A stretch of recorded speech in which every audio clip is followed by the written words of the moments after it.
I don't.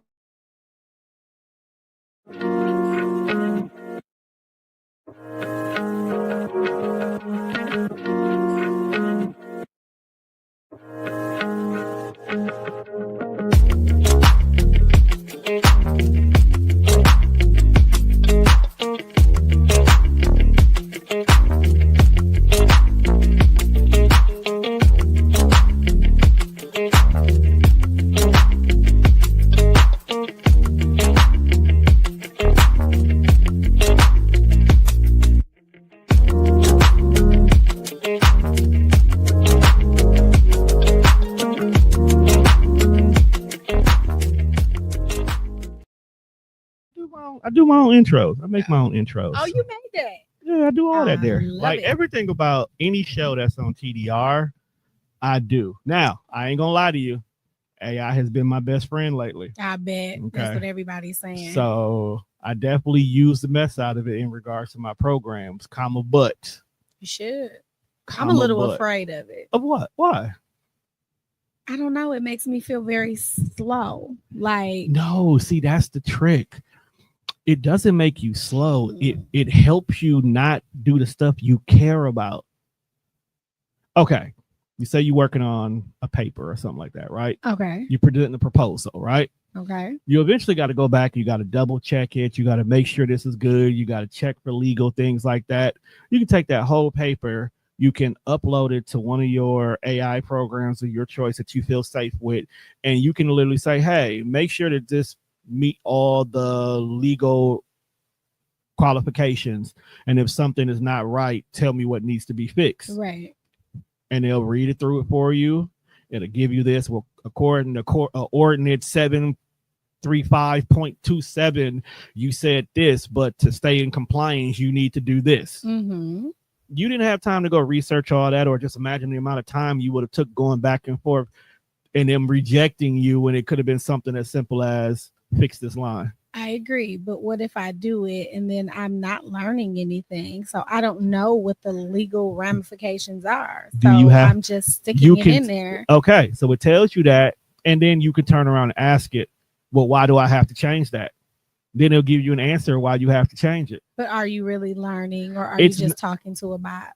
You're talking to a bot who's pulling you actual information. So if you're not learning from what that bot is telling you so you don't make this mistake again, right? That's on you at that point. Yeah. I look at it like a virtual teacher. I look at it as no different than if I had a physical person who went to school would sit across from me and answer the same question, because these, based on the AI you're using, because people don't know that there's different AIs for different reasons. Right. Well, so even though Chat GPT is the overall name for them, even under Chat GPT, there's other ones that are specifically made for paper writing, screenplays, photo editing, biographies, whatever you want to use it for, general information. Google pulling ones. You can get all these informations from all these different things. As long as something is public record, public access, or public knowledge, they'll pull it from you. So asking, let's say Gemini, which is Google one, a medical question, and make sure you pull it from a medical textbook, they'll go and pull it from the same textbook that the doctor that you would call to ask is getting that same info from. Yeah. So you kind of like, you're getting your information, because we're a microwave people right now, right then and there. And it's up to you to make it be as accurate as you want it to be. Because I can sit here some days and literally streamline my whole behind the scenes process because of using AI. Right. And I used to be against it too, but Mwanje, shout out to him at Mogul Media, really sat down and was like, no, bro, this is what it can do. Then Dr. Shakika Curtis, she's a huge advocate for like women in tech. Okay. And a lot of that stuff that they advocate for in regards to it, shout out to the Grown Woman podcast. A lot of the stuff that they push and advocate for in regards to that literally takes that fear away from it, because a lot of people don't trust it. But like, your grandma didn't trust giving her social security number to or the her person, debit card, to a person who had the information right in front of them anyway. Very so what's true. the difference? There's nothing out there that you can't, that they don't already know. Yeah. That's the thing that make me laugh. People like, they're just taking your stuff. No, they already had it a long time ago. Oh, well, yeah, no, I'm not afraid of that because what can you do with it? You know, I mean, if you can go and buy a house or a car or whatever in my name. Look, pay it on time till my credit go up. Just pay your bill on time. If you can make something happen, just go ahead. Just make sure it reports to my credit on time. Period. Like, I might let you keep it. Yeah. I might fine you and say, hey, bro, so now that I've got 6 months worth of good credit reported, you want me to just transfer it to your name now? Right. We can do that. You know, you ain't got to keep. Exactly. Because now I got a good renter's history because of you. Keep it up. Right. But what's going on, everybody? Welcome to another edition of Where I Come From, where the only requirement is to be where I come from. We are back in the building today, and I am joined by a very special guest who, if you've ever been a part of TDR and you've been following our journey as a whole, she has been here several times in multiple different capacities, everything from being an author to a gun enthusiast to everything to a life coach that is your life, to just downright being an all-around dope individual. I am joined by Miss Vee Taylor Tate now, right? Vee Taylor Tate. VTT. Okay. Shout out to Miss VTT in the building today. You. What's going on with you today? You know what? It's hot outside. Look, it's not Arizona. It feels like it today. Arizona 116. Well, listen, I get upset when I'm hot for no reason. So I had to calm myself down when I said, let me chill out. Because why am I upset? What is your water intake looking like today? You know what? I have my Stanley and I'm on number 3 right now. So I'm proud of you. Thank you. Because it took me all day to finish one. Yeah, I have days like that too. But I also work in a building where they feel like just because we live in Wisconsin, it's supposed to always feel like we live in Wisconsin. So it's freezing. So it be cold for no reason. Like yesterday, it was so cold, the top of my hands were freezing. Oh, no. Meanwhile, everybody outside sweating, and I'm confused. Like what's going on? I thought it was me, but no, it was the whole building in regards to it. But so I turn my air on like as soon as it hits like 70 degrees. I'm like, zoop, I don't think my air has been off. Yeah. It hasn't been off since like April. My mom always, when she comes to my house, she's like, it's freezing in here. It's not just you. You have kids now. I'm like, they need to put on layers. It's easier to layer up. And then, like, if you too hot and you down to your shorts and t-shirt, there's nothing left. Right. But if you cold, you just go put some sweats, grab a jacket, get under the blanket. You good. Exactly. You good. You know what I'm saying? But so I got you here today because, first of all, you're a dope person who we ran into again, thanks to Shantaria and Tranquil Blends and their wine train. Ooh. And you were a fabulous host at this event. Thank you. You were so good. People thought it was your event. and the whole 9 yards. I knew we were going to have a good time when we on the bus and there's a bottle of Don Julio bigger than you that randomly came out of nowhere. Oh my God. And then you made all of us take shots. You had to. That was those were my orders, not my idea. I didn't blame it on you. I'm glad you know how to follow directions. Because definitely, but it set the mood for the rest of the day in regards to it. And I actually agree to that. So shout out to one of my business bestie over at Tranquil Blend in regards to putting together a dope event. She bullied me to come. She literally. You had to be bullied. You see how many ladies were there? You should have wanted to be there. Okay. Hold up now. I love being around successful, beautiful, educated women who got shit going on about themselves. But there are some events in some places where it's just y'all can have this. This feels like a you thing. I'll come pick y'all up after y'all drunk and get y'all home safely because y'all definitely don't need to be driving. I get it. That's the vibe. If you really pay attention, it felt very sisterhoodish. Really? But it did. Okay. But me and Shantaria had a conversation. And of course it wasn't the case. I was like, look, next time you do the next one, you got to tell these men, like, look, if you want good women who ain't gonna stress out and do you all the things that social media say y'all do, this is where they at. This is the kind of events they be at, and y'all just Y'all think it's y'all too hard. good. Listen, I throw events all the time. I took a break this year, but I literally have the hardest time like pulling men in. Yeah. And a couple guys, like I reached out to a couple guys, like, hey, what am I doing wrong? And they're like, well, first of all, your flyers are pink. So we didn't even read them because, so I kind of tried to revamp and make it known like, hey, guys are welcome. And they just still don't come. Okay, first of all, next time you do events, I'm a partner with you. I love that. I'm a partner with you. I love that. Because I think our reach together, we can get a nice mixed crowd. Totally agree. I think it's the stigma right now that the dating scene is just not good. Okay. People have already put this preconceived notion that there's pee in the pool. No, for real. It's boo-boo in there. It's bad. But I always tell everybody, if somebody's pissing in the pool, why are you still getting back in the same pool? Like, change your narrative, change what you're looking for. That's true. A lot of us tend to hang out in the shallow end of the dating pool. So when you're hanging out in the shallow end of the dating pool, you're going to get those people who are just not too serious about dating. Okay?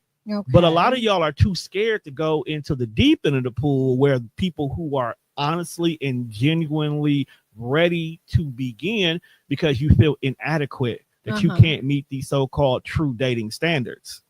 Ouch. And this is both men and women. Yeah. I'm sorry that this conversation turned into that. No, we here now. I mean, we ain't got no agenda anyway, so we here now. We're here now. I had an agenda, but we finna do something. Yeah, we're just gonna vibe out. We're gonna vibe out today. Yeah, but that's the whole situation right now. So a lot of people are actually scared to truly go out here and date, because to date, you actually have to commit to the person in regards to truly wanting to know this person. A lot of people say, I want to get to know you better, but they don't do enough effort to get to know you better. People are self-centered though. Right. It's sort of like, what can I gain from this? And a lot of times we're not looking to date with the intentions of forever. We're looking to date to fix what's current. Right. To the point where people will accept dates for individuals who they know like them, but are nowhere near their type. Right. These people don't meet your long-term qualifications, but you're tired of sitting at home. You want to have a date to go to the Brandy and Monica concert, so you date this person early enough and y'all get good. When October come around, they probably gonna buy your tickets, and then you go on this thing and you gonna stand off because you're gonna be with your girls, and next thing you know, y'all break up by Thanksgiving. I just read somebody. Is that what's happening? That sounds very, very particular. No, it's not. I have a nasty habit of reading people for filth, and even though that's not my situation at all, but it's nowhere near my situation, and it's not yours either. So the good thing about it is you don't have to worry about that. No, but I mean, we still have to work on it. Yeah. And that's one of the great things I feel like people as couples also got to start doing is everything is a partnership. Yeah. Even when you're dating or you're just in a relationship, it's still a partnership. You still have to date with the intentions of growing the situation. Absolutely. So if I'm dating somebody, I'm invested in that person just like I want that person to kind of invest in me. So I run a whole business. I know for a fact that my business can get overwhelming.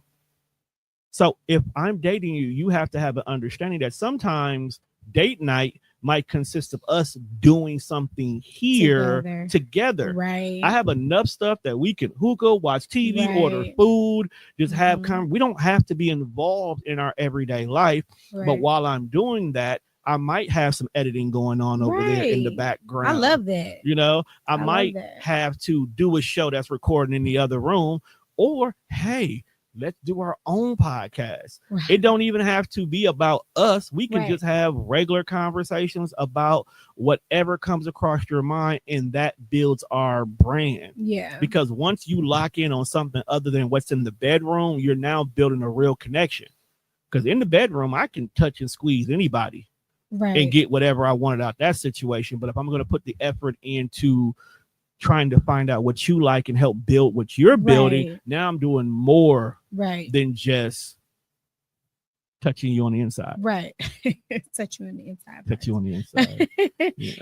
I think a lot of people are, like I said, self-centered. So it's just so hard to get past the what do I want? I'm looking for this kind of guy. I'm looking for that kind of guy. This is what I, instead of actually seeing the other side of it. What does your partner or the person that you're dating, what are they looking for? Also, what do you need? Not what you want. What do you need? Because a lot of times, impossible though. What you need to get people to realize what they need. That's like work. That is work. And that's therapy, another problem. Work, conversations, hard conversations. I will say this though.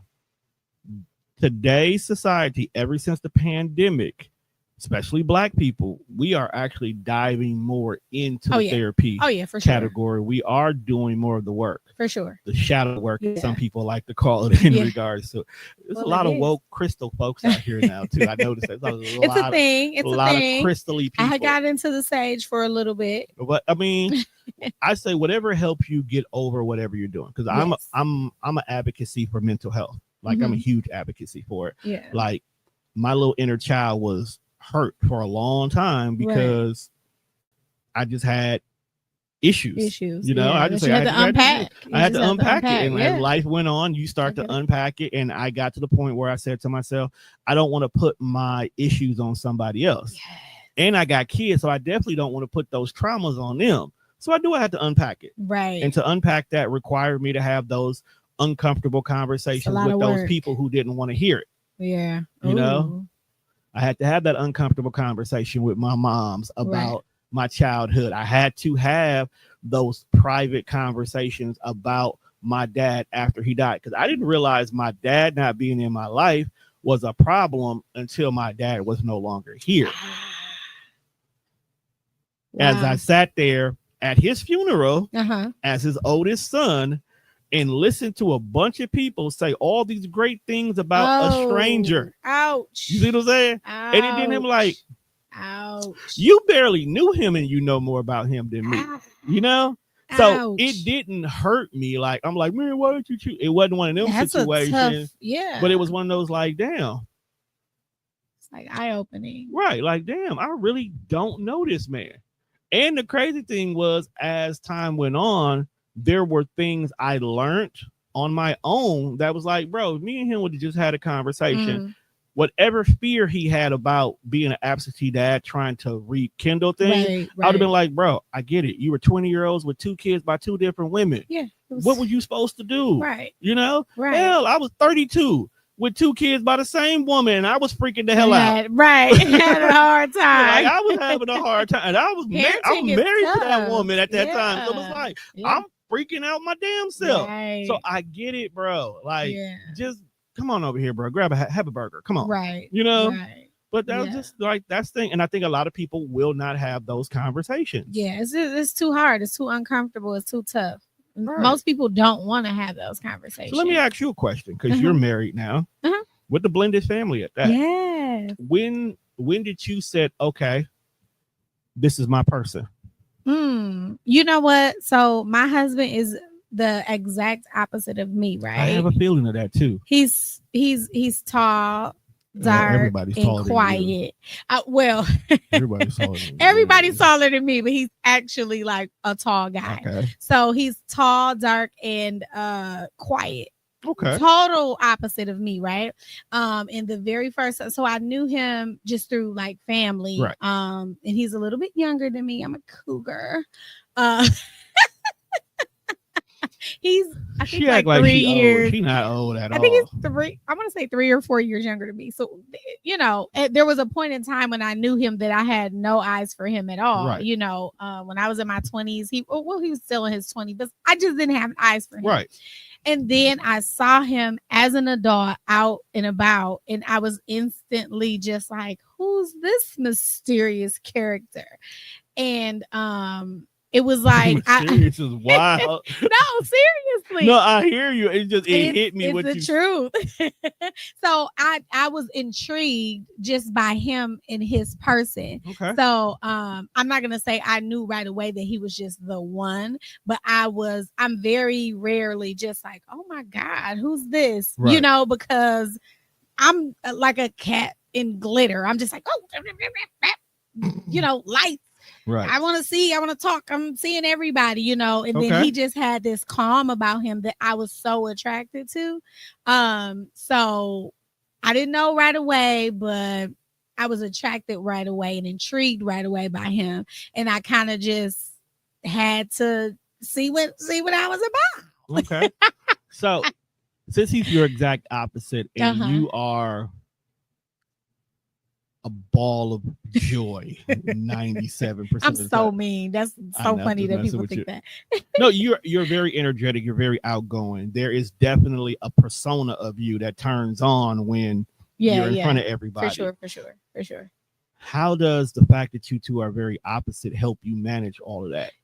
He is like literally the calm to my storm. So I needed him to just level me out. Okay. Because I am very much, like you said, I do this, I do that, I do this, I do that. And he's just like, no, we're gonna focus on this. You know, I'm gonna help you with this part of it. And you know, and he kind of just lets me do my thing. Right. And we are now at the point where he's finally telling me when something I'm doing, like oversharing or something, is uncomfortable for him. Gotcha. Just because he is pretty private. So we're just, because we're so new, you know, we've been married for almost 3 years. It'll be 3 years in September. Congratulations. Thank you. So if we're y'all still have a very party, new. I'll be there. Oh, absolutely. Absolutely. You know, a V party is, you know, open bar and all of the things. I have to show out and I try to top the next and the next. So how does he feel about a V thing? Because like a V thing is literally your brand. Right. That you need to brand that. It's a V thing. It's a V. Ooh, it's a V thing. Like that. It's a V thing. I take 50% of that. So you got it. 40. I could work with that. Okay. 40 and I'm your manager. 30 and you're my manager. Deal. Let's do it. Okay.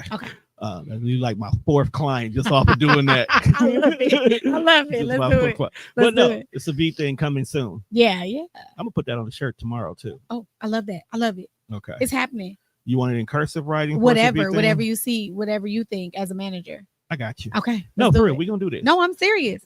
I don't play around when it comes to business. I'm like, hold on. Okay, it's a V thing. Okay, it's a V thing. All right. So threw my whole thing off because now my podcast brain cut off, my business brain turned on. No, it's cool. That's the nature of how we are. When you are a serial entrepreneur, this is a normal thing. Right. And now getting back to what I was getting ready to say. So with him being your person right now, he's your ground in regards to everything. He's your linchpin to make sure your balloons don't fly away. Your balloons don't fly away. How was that transition into you becoming a couple? Because like you say, you are a person who's always needed and always everywhere. Did you guys have conflicts in regards to he feeling like you're doing too much socially? Yes. So how did y'all navigate through that? You know what? He is a homebody as well. Okay. I've kind of turned into a homebody just for having kids and stuff, but I've never been a homebody. And I am the person that tries, because I have so many different events and birthdays and this and that I invite people to. I try to make sure that I show up for others. So for him, that looked like every single weekend we're doing something. And then in the beginning I was just really proud to have a man. So I'm like, oh babe, my man Friday we're going literally Friday we're going shopping for outfits. He will never match with me. I tried to get him to do it and he always finds an excuse not to. But Friday we're going to outfits, you're going to haircut. Saturday we got dinner, Sunday we got stuff with the kid, you know, and it's just like he was just so like overwhelmed. And we had to I had to meet him in the middle. It took him a while to tell me though, because he is so quiet. He just let me drag him along, you know. And so he had to tell me like, it's not that I don't want to go. I want to go. This is fine, but I need to kind of know in advance so I can get my people face together. You know, And then I think he also wanted to. He wanted me to ask. He wanted to say, "What do you have to do, or where do you have to be, or something like that?" And I can see that because on the go people are always on the go. Literally. We don't tend to think about those we bringing along with us. Yep. So there can be an event that you plan on going to support to, and it's in your natural mind that to say he's coming. Yeah. So we don't sometimes consider the other person involved because they're your support system. They're going to like, when this is becoming too much, I'm going to go to him and he's going to bring me down. But we never think about what maybe getting here to begin with is too much. Yeah. And sometimes we have to think about that in regards to our partnership, that we have to be mindful that we have to ask. Yes. Because that's a big thing. Even if they say no, if we're still going to do it, we have to remind ourselves, well, I was doing it by myself beforehand. So I can go out a time or two without them. Yep. So this brings me into my next question, because I have my coaching session with my business coach today. Nice. And the ongoing conversation that we've been having lately is, so while you're doing all of this, where's your me time? Yeah. No, I'm asking you that. That was my answer. Your me time? That was my answer. So are you looking towards, now that this light bulb just turned on for you, are you looking to find some time in there where it is me time? Because honestly, as busy you are and everything you've told me about and how he's your person, I have yet to hear y'all say what y'all do for just you two. Yeah. We used to travel a lot. Now we are in the season where we have to stay put because we have so many things planted where we have to kind of be there to cultivate and watch it grow. And we've decided that let's sit down for a bit. What we have not been able to do in a very long time is just find comfort in just sitting and just being and just, watching a movie, because if we sit down and watch a movie, he's falling asleep. If I have a moment to sit down, I'm on my laptop, or you know what I'm saying? Whatever it is, a research or something. And then sometimes we're just scrolling on our phones, but it's still just not being very present. So we do have to learn to turn off everything and just be with us. We work together now. We'll get there in a minute. Yeah. So that is tough. How is it tough for y'all?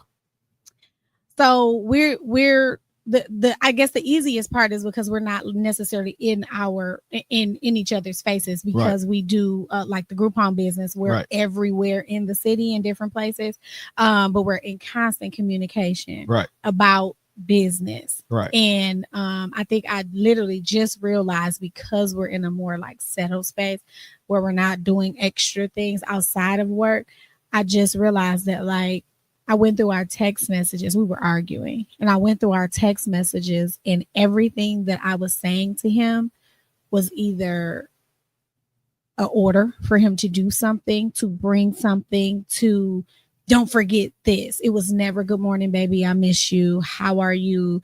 Even the what do you want for dinner is like chicken or fish. It's aggressive. Very aggressive. Very bullet point. It was like a meeting, right? I'm like talking to him like staff, and he's he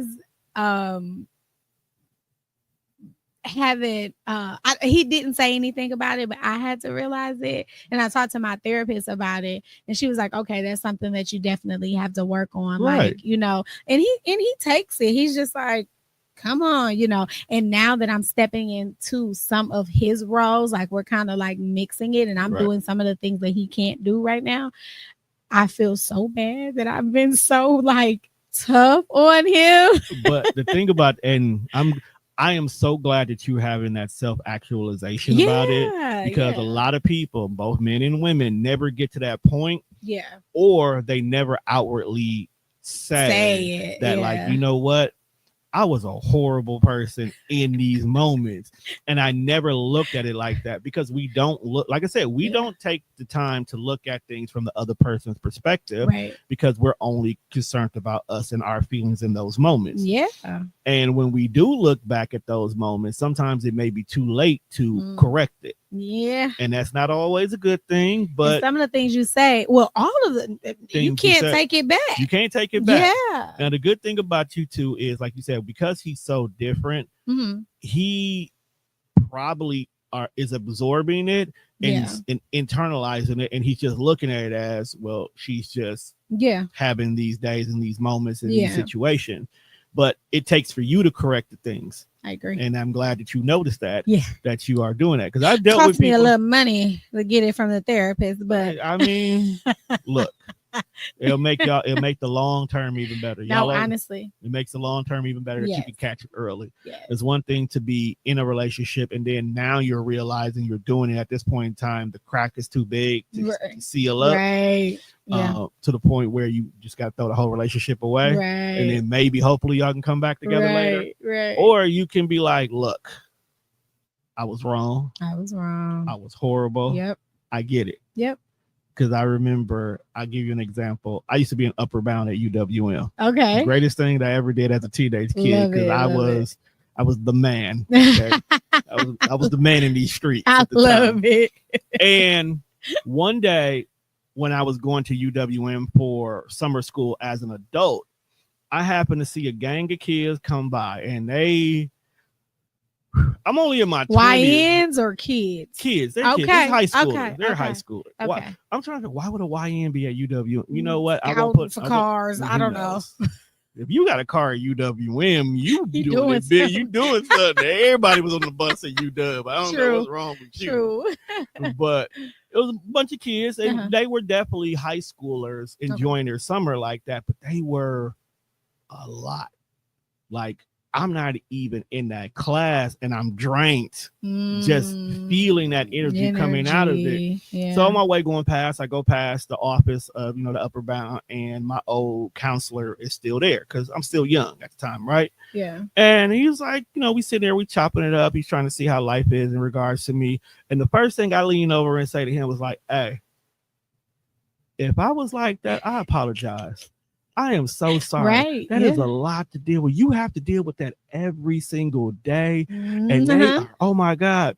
And he looked over at me and he was like, but you was worse.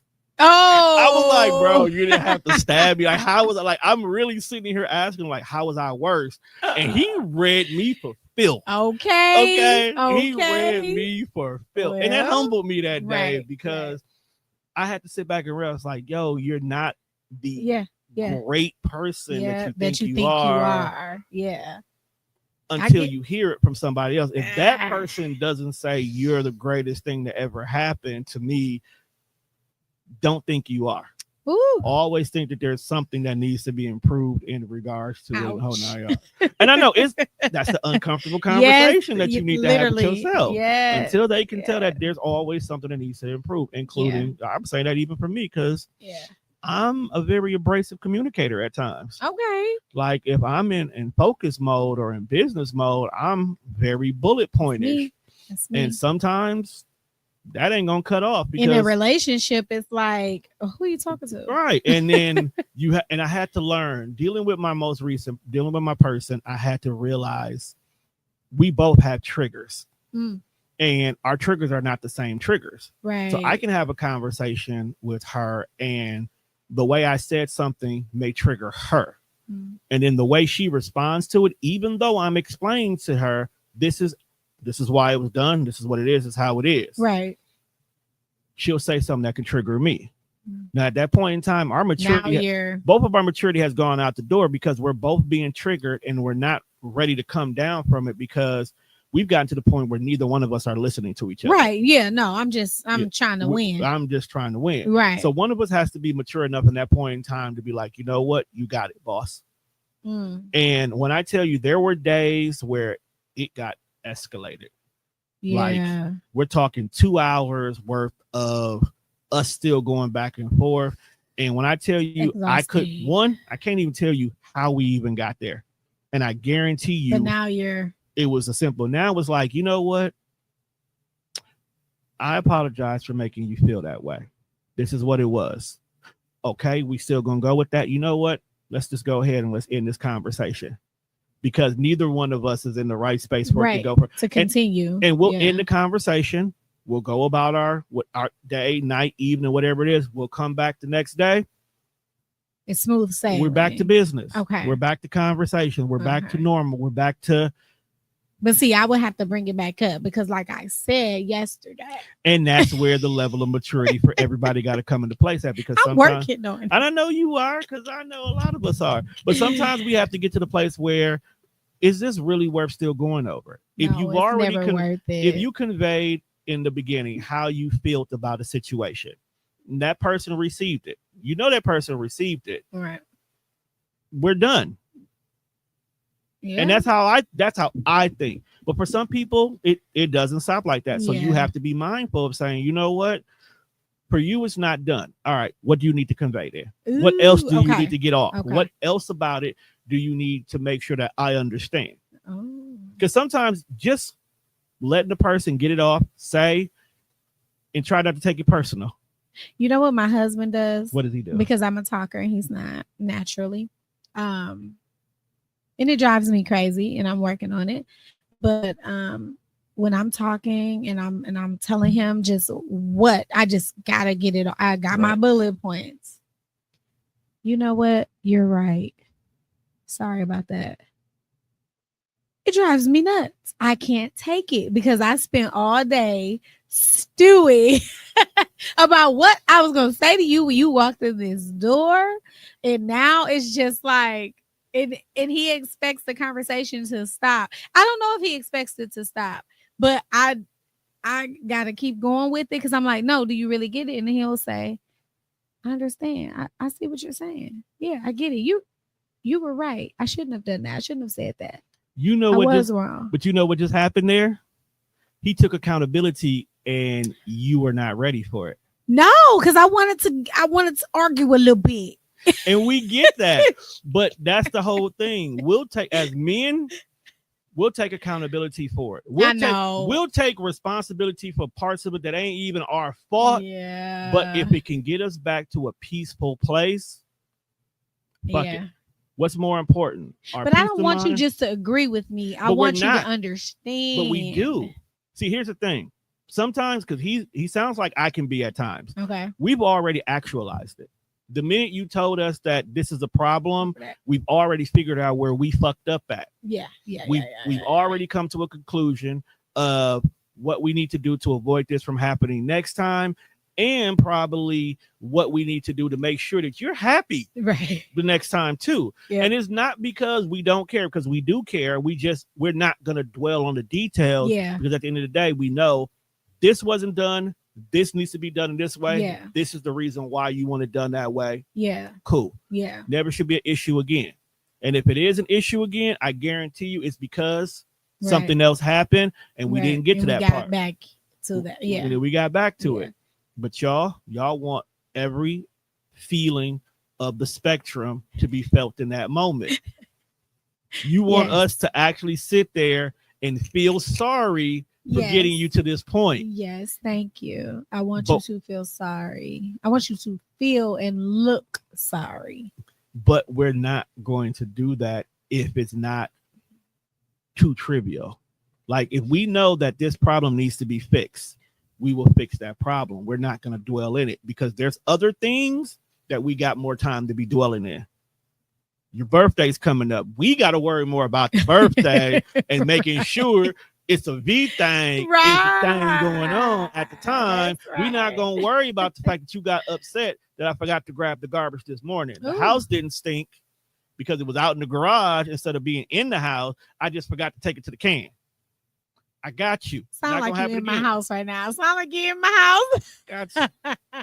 Because that's a universal thing y'all get mad about. Right? I've had sisters. I got 7 sisters. I had 2 mamas. I got aunties for days. Believe me, I know what y'all complain about. I'm something like a woman whisperer.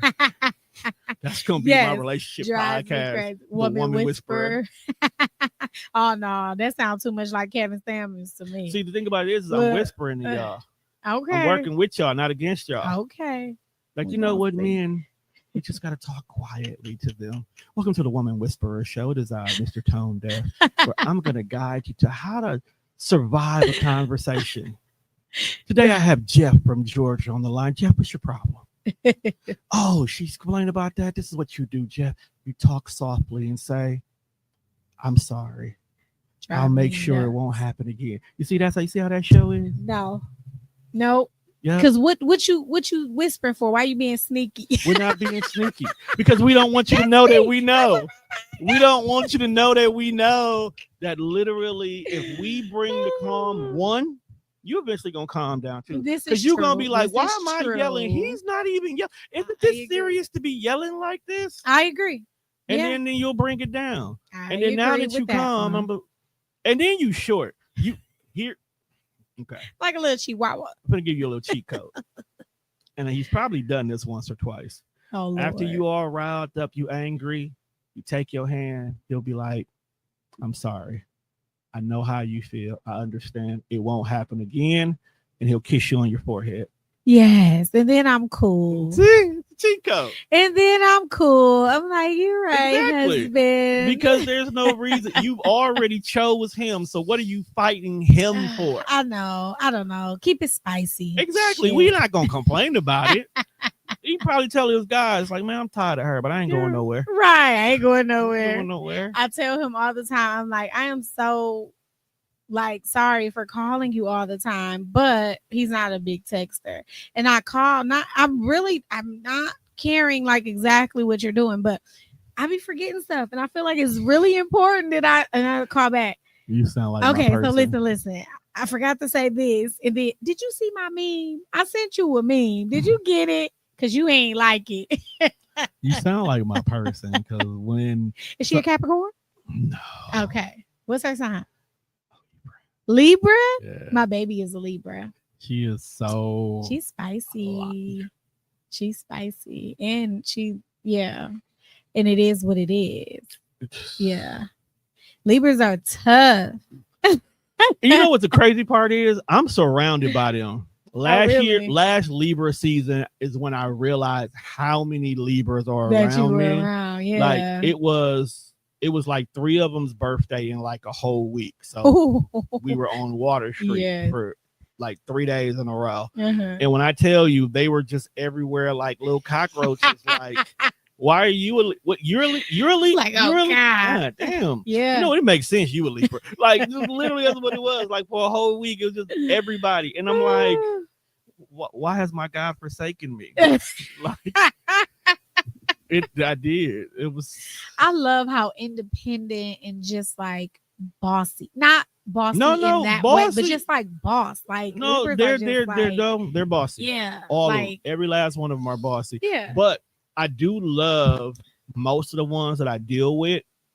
I don't never have to truly worry about them. Right. You know. Oh yeah. Like when they have a game plan. Oh yeah. Get the hell out the way. It's happening. Just get out the way. Either get with it or get left behind. Yeah. That's literally our motto. No, literally. Like you can stay. You don't have to go with me. I'm fine. I'll be fine. Help the bear. That's a Libra. Help the bear. Don't worry about me. That's why. Because it's true. It's true. It's true. Just let them. I mean, Leos are kind of like that, but Leos can be nasty. And the crazy part is my other person is a Leo. Really? Mm-hmm. Leos can be nasty though. My Leo is not nasty. No. My Leo is very assertive, aggressive to the point. She handles business. Like she handles business so much I feel unnecessary. Ooh, that sounds like my aunt. My aunt is a big boss, millionaire Leo. Right. Like, but she's like you got to wake up last week to mess with her. And even then, when we had to sit down and have some conversations about some stuff, she had to come to the realization that like part of our problems came on the back of you never needed me. Oh, tough. So it was like, no, you didn't. How do you handle that as a man though? Just being like, well, you did it already. So, and here's the thing, a lot of that, because me and her, we 20 plus years history. Okay. 20 plus years of history. So we both have our own patterns, but we did sit down and have a conversation about how we really didn't need each other, but we really needed each other. Okay. We really needed each other. And there was a lot of things I did solo that I wanted her to have been a part of, but because she felt that you got it, boss. Okay. She didn't see her purpose in it. But then at the same time, you are over here handling all of this business. You guys are just missing each other. Yeah, you're handling all this business over here. Meanwhile, you needed me to just be like, sit down. Yeah. You're doing too much. Yeah. Just take a break or sit your ass whatever. down. Yeah.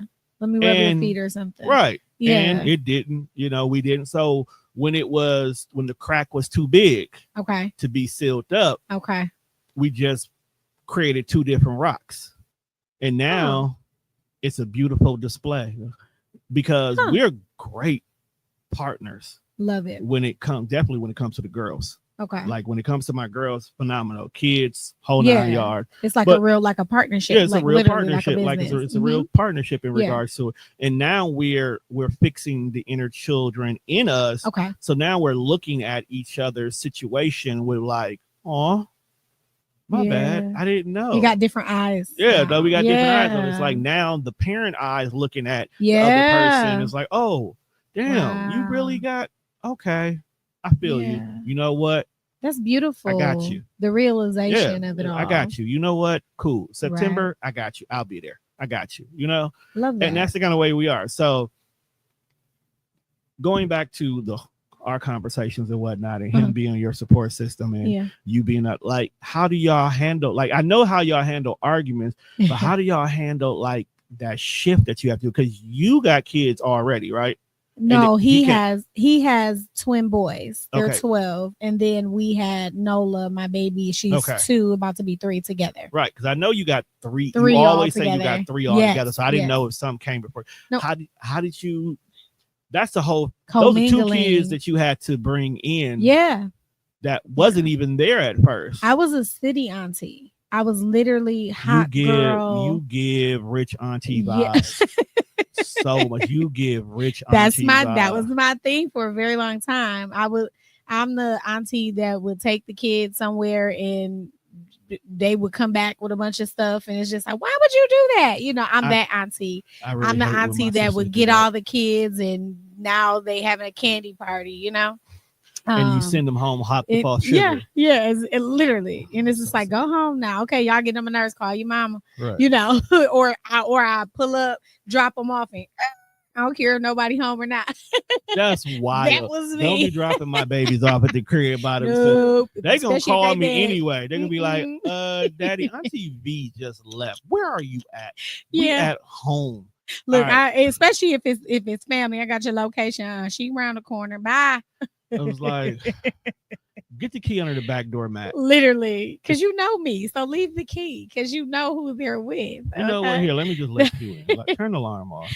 So I've always been pretty good with kids. Kids love me, right? But that's different though. Yeah, it's so different. So I didn't know where I stood with them, the boys, until this is another part. My husband was very much like single dad, right? He's just awesome father. When they're with their mom, they're with their mom, but he had a very big role. Right. He wasn't like this weekend dad, right? They had a very good relationship, still have a very good relationship, but he was very, very present. So I didn't know, where do I step in? Like, you're like Mr. Mom here, you know what I'm saying? So he had to communicate with me and let me know, like, no, these are your stepkids. They're going to be, before we got married, they're going to be your kids. Like, yeah, tell them they can't go outside. Tell them to clean up, tell them, and I just didn't know that because I had always been the fun auntie. So I had no idea where my role was because I was trying to be the fun auntie with them. And then it don't work when you got 2 little nasty boys in your house, right? and their dad is being, he's very serious. Right. So I was trying to do too much. You trying to do nice. You trying to be balanced. Good cop, bad cop, right? So he had to let me know that it was okay to parent them. Right. And because their mother is very easygoing and just very much like, I trust their father. And if he says you're okay, you're okay.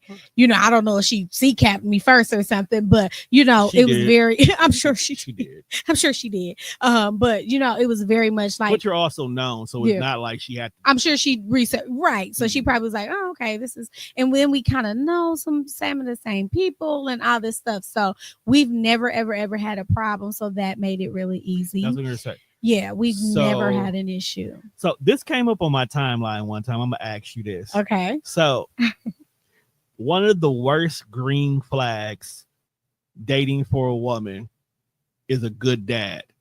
Oh. Because he always has time for his kids. Oh. Which takes time away from y'all. During the dating phase, knowing him being a dad, knowing him and the mom had a co-parenting relationship, did that make it difficult to even make him your person? No, because I was to the point where, first of all, it's sexy as hell for a man to just do manly things and just, I've heard you know, take care. I saw him from the very beginning be a provider and be stable and have his own home, and you know, so he was set. Mr. Mom, like literally, right? So I saw all of that, and that just attracted me to him more. And because I was such the auntie that would hop on a plane any time of day kind of person, he was a little afraid of like introducing me in the very, very beginning. He was like, "Are you ready for this?" He was like, "Cause listen, I've been like sending them with my mama so I could come over here. Like, when is it okay for them to come around?" And I kind of, I like him just for those conversations alone, because in going back to how we started talking about dating as a whole, these are conversations that a lot of people don't even have. Like there are women who literally keep their kids out the equation for years before they ever you literally engage to this man before you finally let him see your kid. But of course there's also a lot of fears out there in regards to that too. I get it, right? So I get it, but the fact that he had that uncomfortable conversation with you enough to be like, look, my kids go over here so we can spend time, but like what's happening here? Like, look, if we gonna be serious, you gonna meet these little niggas. Right. Literally, that was literally him. Right. He's like, you know, he was telling me about them, and he was just like, yeah, so is this and I'm like, dude, like, I'm the fun auntie. Hell yeah, we're come over here, you know. Auntie hit different than stepmama. It does. And now I have to be stepmom, mom, you know, and I have had to have the conversation with them when people say your mom, and I say it's okay to tell them that I'm your stepmom, because you know they get kind of like, because they don't call me mom, they call me Nene. That's my family name, you know, my family nickname. So they call me Nene, and I'll see if someone said, "Oh, well, did you ask your mom?" And they're kind of like, not calling my mom, I'm with Nene. You know, I see the confusion just as kids. So I had to have that conversation. Like, it's totally okay for you to say, Nene is my stepmom. You know, I'll ask my stepmom or whatever, you know, having those kind of conversations. So now that I'm in that role of like full-time stepmom, they're mostly with us, especially during the school year, because we, you know, whatever, they want to go to good school. Ain't nothing wrong with that. Right. So they're mostly with us. So I had to kind of adopt what my husband's doing. I had to meet him there, you know, because if you don't, you have to reprogram kids all the time, even just when they come from by their moms, they do things differently. You gotta grandmas ruin kids. Okay? I just want you to understand. So they come back all big, and it's like, what were you eating? Like, we didn't grow like that. The hell? Right. Like, okay, so my two daughters, this year, they didn't do no camp, no summer school, no nothing. Yeah. So we gave them this freedom to be bums this year. I think that's cool, though. Like, we gave them the freedoms to be bummed this year. Now, this year was actually difficult because up until this year, I normally worked a stay-at-home job. Oh, okay. So it was cool when you were home because you'll go to camp by noon, 1-2 o'clock in the afternoon. You come home, Daddy opens the door because I make my lunch break about that time, so you can come in the house, get you your food. Boom, going about the rest of your day. You did something outside the house. Today is like y'all are bums. So they've been staying with their granny off and on. When I tell you that youngest one, her sleep clock is horrible. Like, sound like the my fact baby. that she physically now getting adjusted to waking up at 7 o'clock again, and we didn't have to make her, is a beautiful thing. Yeah. But when I tell you, there was at least 2 weeks last month where Uh-huh. I don't think they ever went to sleep. Yeah, they were just up They playing was the game, doing whatever. I'm like, did you go to bed? Yeah, we went to bed. Sure No, we you did. didn't. Like, you sleep 14 hours a day. You did not go to bed. You did not. Like, they missed opening day of State Fair. Oh. They were planning, it was all good, clothes They picked were out, the whole 9 yards. sleepy. People took off work so we can all go the whole 9 yards, and they were asleep by 9. They were asleep. They were knocked out. It was their mama's birthday. They were supposed to, we was all going to do the whole big, everybody. Yeah.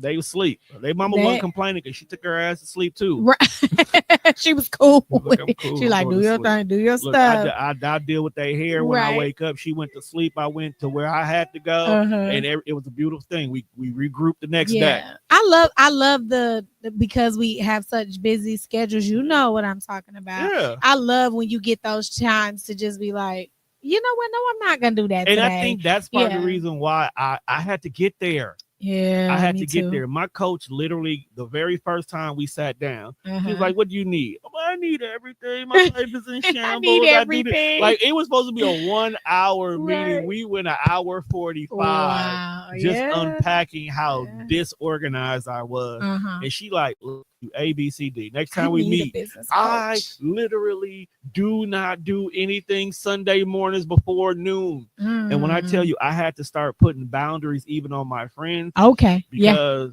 my person will call me soon. She wakes up. She's going, don't call Yep. me till noon. I need to do that. And that's why I asked you, what do you do for, like, where's your me time? I'm trying to find what works. You have to find a day where you have to shut everything down. And it's going to be hard the first few times. Because the first few days, I'm still answering certain people's text messages. I'm still talking to her. I'm still pushing orders through for stuff. Like, I'm still doing it. But over time, I just stopped doing it less and less and less. And next thing you know it, I find myself leaving out the house at 11:55 to stop at the gas station before heading to the studio. And at noon, like a fucking alarm, somebody's calling me, somebody's texting me. Let me. Yeah. And it was fun. And when my person got to that point where she was doing it, she was like, well, it's 12 o'clock, so I need to tell you about what's going on today. I'm like, okay, go. I love that. I have to find a way to tell everybody. That's one, because most people think because I'm available, they think because I don't have a 9 to 5, I'm available. No, you have to treat your day like a 9 to 5. I need to get better at that. You know it's kind of hard, but I stopped telling people I'm here at these times, and I start sending them a calendar. Okay. I use Calendly as my backup calendar. Yeah. And I just start sending them a Calendly link.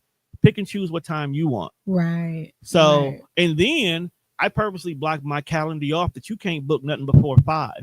Yes, I got to work. Yeah. Okay. I have a 9 to 5. Right. But I don't always be at it all the time. Of course. But I'm not going to let you know that. Yeah. So because when you're not there, you can do stuff for you. Sleep. Yeah. I literally. What is sleep? What's that? It's the state when you literally allow your body to say "fuck you." No, that's what sleep is for me. No, I've experienced it twice. I don't even know what that is. I've experienced it twice. The first time I didn't know what happened. It was I finished an onboard meeting with the coaching assignment I had, and then I sat on the edge of the bed, and then it was time to go to work. So that was the first time. Yeah. The second time, I actively said, "Hey, I think a head is supposed to go on this thing called a pillow. A pillow. Let me see how that feels." I lifted my leg up off the floor, and I was scared at first because, like, my feet has never been on the floor before. Right. And I commenced to lay on my side, and this sense of calm came over me. Like the wind blew through the window, the bird chirped. It sounds amazing. It's an amazing thing. I could only pray for that. Like, you have to, you actually have to pray. Yeah, like literally. You have to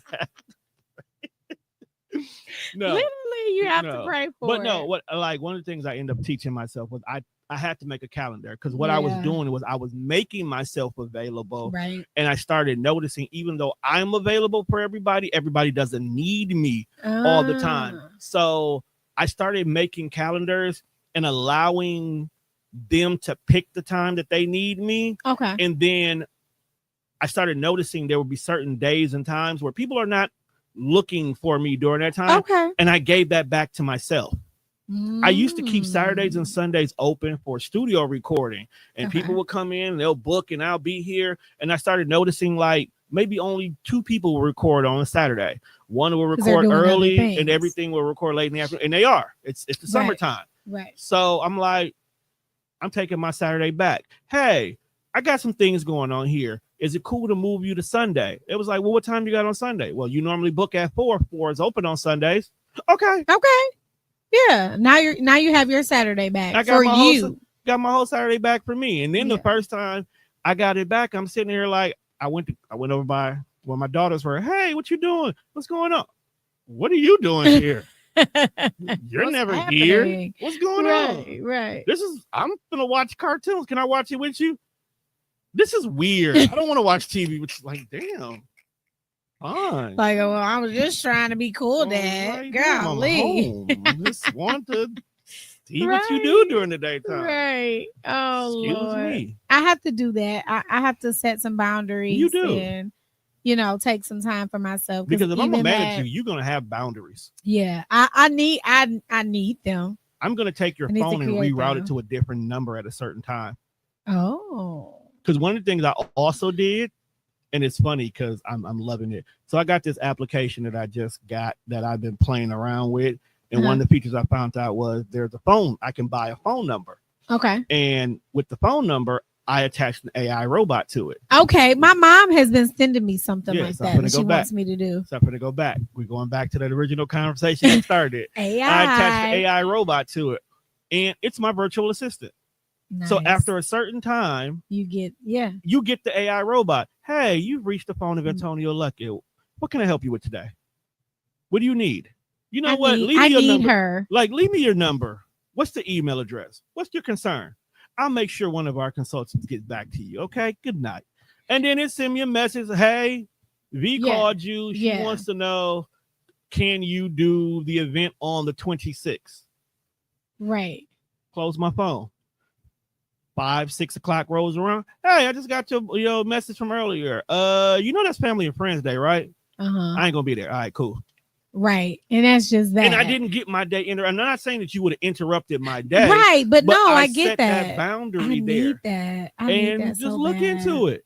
Literally, it allows you to put it allows me to only have one phone, but 2, it allows me to put my phone down. Yeah, I don't have to have it. I don't have to look at it. Right. And I need that. It's literally how I'm starting to take back my time. That I found myself 3 Saturdays in a row sitting at home.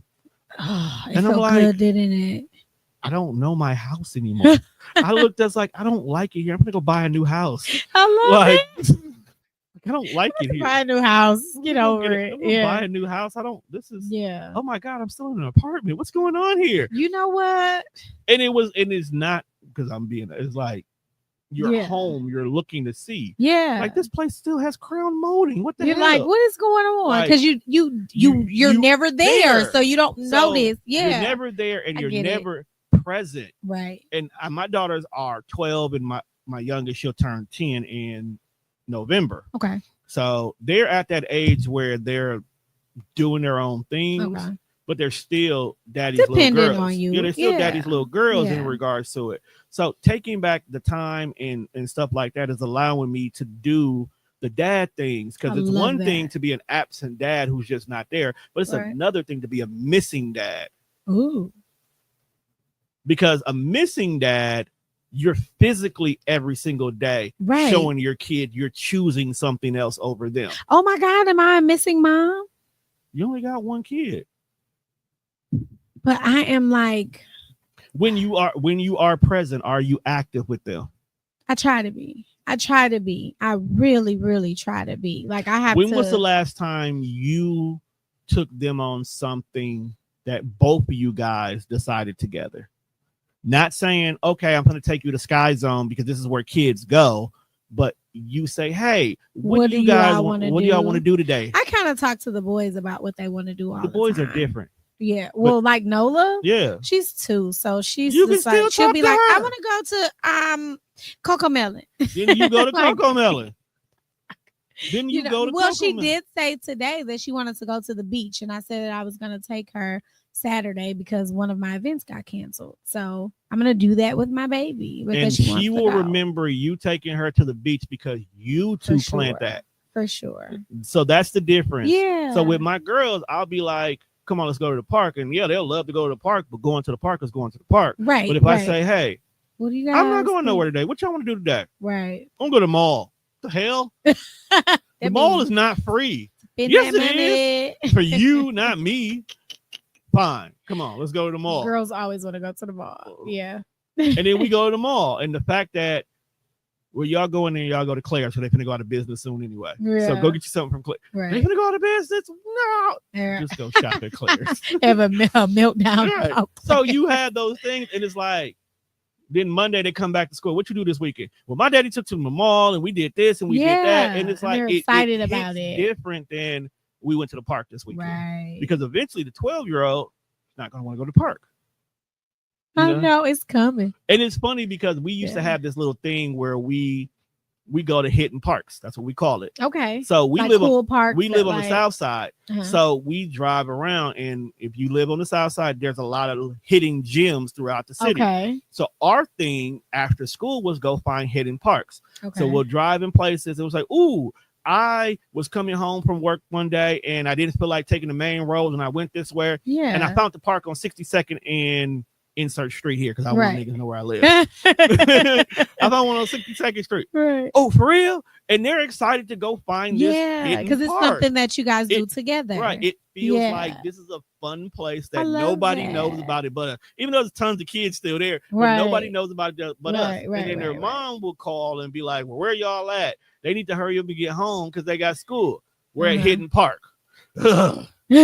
You know, like here y'all go with these hidden parks.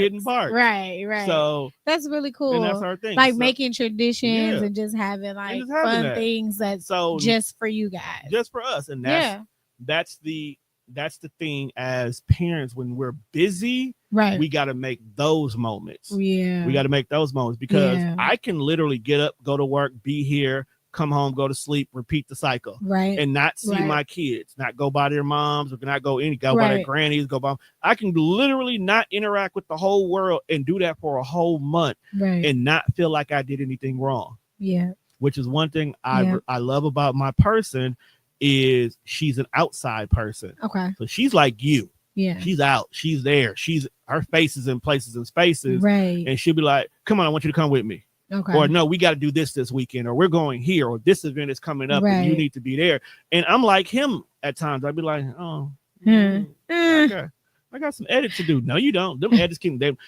are gonna be there. When's the deadline? Well, the deadline's on Monday. We going on a Friday. You got time. So I ain't got no excuses. Like, okay, fine. Like me. You don't understand. Y'all just alike, guys. So not even funny. And it'd be like, okay, cool. And then it got to the point where we started having a tradition where Wednesday, after we did what we had to do work-wise, we're going to a spot. And it's a spot that I'm accustomed to being at. And it's a spot I was always at. Okay. So it became my me time on top of an us time. Okay. So whether we're talking business, talking about the next event coming up, chit-chatting with our friends that are there in regards to it, it's a moment where whatever our everyday is, we're not worried about in that moment. We're not worried about the next client that we have to deal with, the next recording we had, the next event we're planning, unless we're using this moment to have the small, intimate portions of the conversations that we don't want to have around the clients. So we'll have those there, but that enough right there made it to be people like, okay, it's Wednesday. I did that. Fuck what's going to happen for the rest of the week. We'll worry about it later. Okay. We're about Monday, Tuesday was Monday, Tuesday. Right. We reset and now we're good. Love it. And then come the weekend, whether I do be here on Saturday, I be home or with the kids, I don't feel like I overwhelmed myself. Right. And then Sunday morning, don't call me till noon. Well, now it's 11 because I added a bi-weekly show that starts at noon. But, okay. But it doesn't matter. Right. I still have ample amount of time to be my me time right. in regards to it. And then I'm back to business. So I created my me space as a busy entrepreneur while still growing more businesses right. that I'm still telling myself, okay, if I'm adding 2 more businesses, I need 2 more me time. Ooh. Because what's going to happen is my 1 day of me time is not going to feel like enough. It's not going to be enough. It's not going to feel like enough. That's where I am. And that's where you are. That's where, that's so now me. you got to force, force yourself. Now, the good thing is you have a partner who knows 80% of what you do. Right. Because you are already a couple and y'all do the group home stuff together. Right. So you can easily sit down with him and says, hey, babe, I'm getting a little bit overwhelmed with everything. Right. What part of what we do can I kind of lean on you a little bit more for?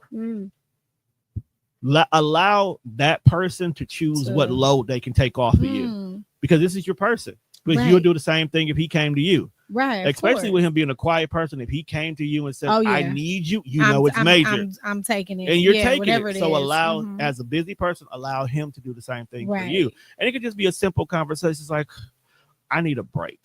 Right. Babe, what you doing next week? Right. Do you think you can do, and just give him something of yours that you know he can do well. Like, love that. Can you take care of the kids this week? And being intentional about it, like planning it out. Like, hey, I think I want to start incorporating a spa day for myself once a month. Right. Do you think that's a good idea? I haven't done that in a couple months, and I was really good at it in the beginning of the year. Exactly. And now I haven't been doing it because I'm like, Like I actually gave one of my spa days away because I couldn't make it, and they still charged my card. So I was like, please go, like just go. I don't want to waste the money. But so next time that happens, ask your manager. I got you. I have first dibs on that. I got you. No, I promise. Knowing as busy as I am, you need it. She keeps telling me, you need to go to the spa. You need to get a massage. You need to do all these things. And I'll be like, I'll get to it when I get to it. When I get to my it, money is going to other stuff that needs to be taken care of. Right. I'll be good. I'll sit in the chair in the gym. I ain't been in the gym all month. So yeah, my friend and I were talking. We said we were going to go see Chris Brown. We had these big plans. And we're gonna go to Vegas, and we're looking up tickets and all this, and the stuff just start adding up. And I'm like, she's like, girl, just do something for you. Like, you can do it, you can do it. And I was like, yeah, but I owe the contractor $1,800, and I just don't feel right spending whatever on. I just couldn't pull the trigger. I'm like, forget it. Let me take care, because I'm just in that season. Like, I just want to hunker down and just. And I get that sacrifice.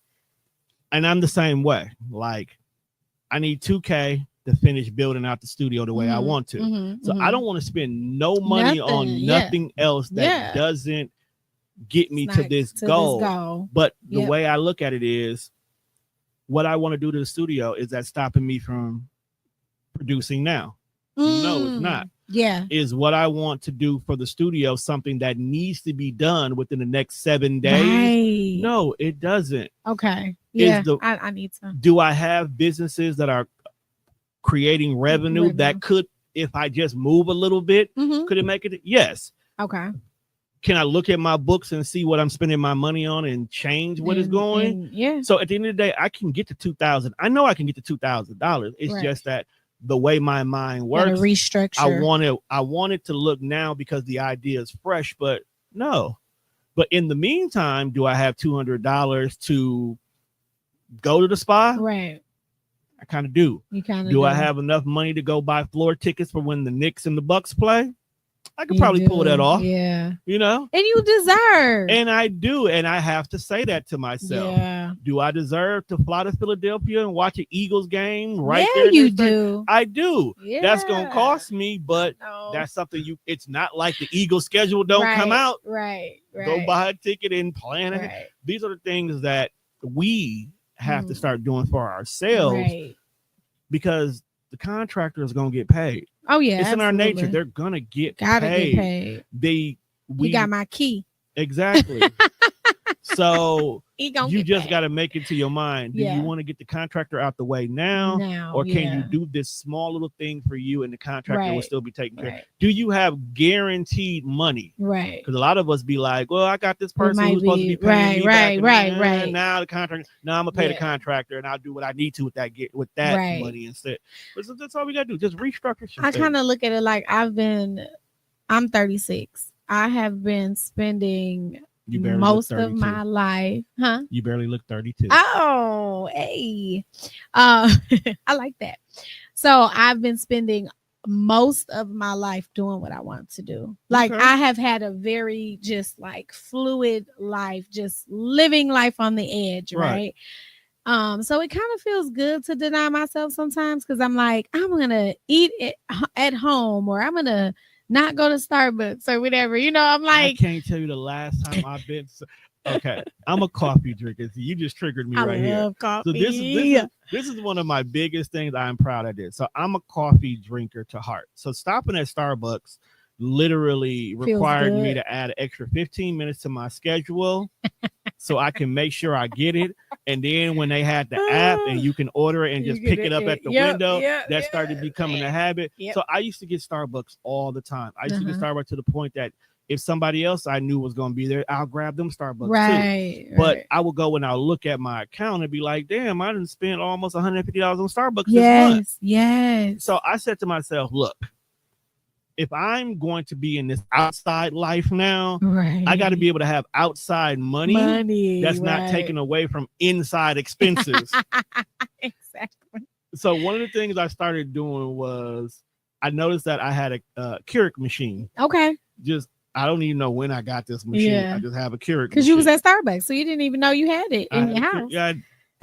Probably what happened. Probably was a gift and I forgot about it. Like I got this Keurig machine. Let me start buying the little K cups instead because I'm not really caring about all the razzle dazzle of it. I just want you enjoy it. The flavor there, and they make K cups with the flavor. Like, okay, cool. Okay. Next thing you know it, I'm spending $80 a month on K cups. It's like, okay. I'm drinking a lot of coffee, but I done cut it in half. But you did go to another extreme though, because 80 K cups is crazy. Look, I got a studio and you got to do it. So I got coffee in both. Right. So then I was online shopping on Amazon to get the normal, cleaning products here. And then it was like, hey, get the subscription of these 100 K cups. These some random ass flavors, but right. Hey, $40. There you go. I'm like, damn, I should do that. But 100 of these and these, and take your favorites home. Take your favorites out, leave the rest. And all of them was like, you know what? It's not even the coffee flavor I'm caring about. It's the creamer I'm putting in here. So now it's like, look, let me just buy my flavored creamer. That's how I can get my latte. Get these little $40 K cups, $100 of them. And it took, I'm not even done with the last box, and I got a new order coming in. I only spent $40. So I went from 150 down to $40, and technically I don't have to get the next order. Right. So now I went from 300 to 40 when you do the math.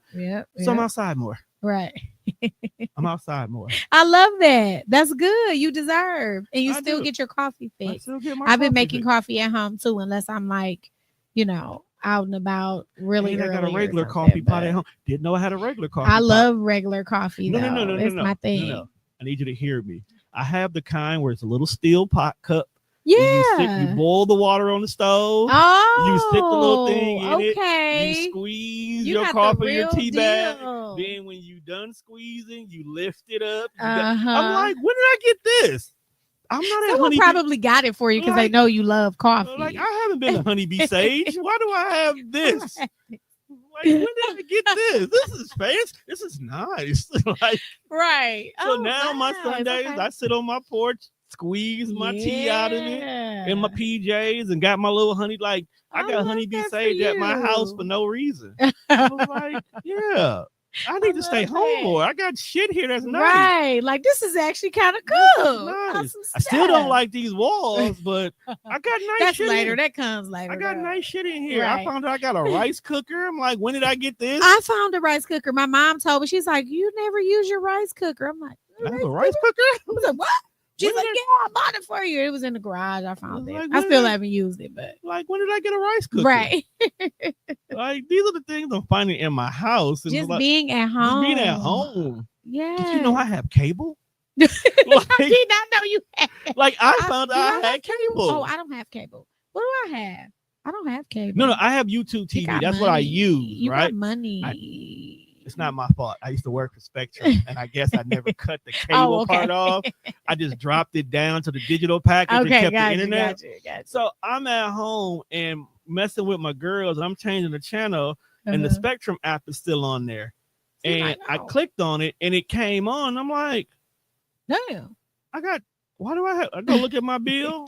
I've been paying $19.99 for this. Like, I got cable. Oh my goodness. So the like, I need things to we be home have. more. That's like me when I'm flicking through the apps or whatever, and I'm like, wait, why do I have Hulu? Like, oh, well, let's see what's on Hulu. I guess I've been paying for Hulu. You know, like whatever. Found that out the other day too. I had Showtime. Didn't know I had that. Yeah. Started watching You Shy gotta check again. that account sometime. And The you- Shy is so good right now. I'm the season is done. I just finished it. Yeah. The last 3 episodes. You all the way caught up? Yeah, I think Okay. so. I didn't know that was the last episode. It was like a big finale. The babies. No. You just Yes. Okay, Yes. the babies. Okay. The baby. That was the last Boom. episode from what I heard. Okay. The last 3 episodes was difficult for me to watch Yeah. because with my mom passing and then Jay whole situation going on. Yeah, that was rough, but I Yeah. got through it. Okay. I completely forgot I had Showtime. You didn't even know you've been I paying didn't- for it. I didn't Cut know. it off now that it's gone. Might as well. No, I'm here now. Like, it's a You plethora- still have a few more months in a year you can save. it's I'm a just plethora saying. of stuff on here. Is it though? It probably is. They may See, be- you don't even know. You haven't even been looking. exactly. See what I'm saying? So there's whole series that people probably are like 5 years Right. old. I never watched. I can tune into true, like, true. oh my god, there was another Game of Thrones show. Like I didn't know. You're talking. This show is all gay people. It's interesting. The L word, yes, you know that's like 12 years old. Oh my god, Pam Grier is in this, bruh. Like, I haven't seen it. No, I it's- have a hard time watching shows. I'm watching a Katrina thing right now, and the I have to Katrina step thing. away. It's like a documentary about Oh, Katrina. Hurricane Katrina. Yeah. I was there. You were in New Orleans? I was there. Jesus Christ. I wasn't in New Orleans, but I was there because I was in the Air Force at the time it happened. So we had to get deployed and kind of like help Help. with the. Oh, It was a lot, but then I came home. don't So- watch this show then. It'll Nah, probably be you triggering. probably see my friends and they're like, "Hey, man, they go well." Right. I'm just saying. Yeah, it was. It was a lot. Like I had to during that shut it time out. frame, I it shut was off. it was a lot. I think that's when conspiracy theorists like really went through the roof. Yeah, for because sure. it was decisions that they had to make, like breaking of the levee was purposely done because the waters were flooding and you had to crack that in order to save everything else. But Yeah. unfortunately, certain areas got affected, and the Of whole course, it was us. Though. and It that's was the whole all thing. It us. was us that got affected, but we got dispersed throughout the country. So as much as the whole situation was horrible, there were so many people that got to see the world and began a Because brand new life right? because Yeah. you had to be dispersed in new places right. and whatnot. But there's Yeah. you gotta find the sunshine in the cloudy days, no matter Right. what. Right. That little moment when the sun shines through, you got to enjoy that moment because Agreed. we don't know.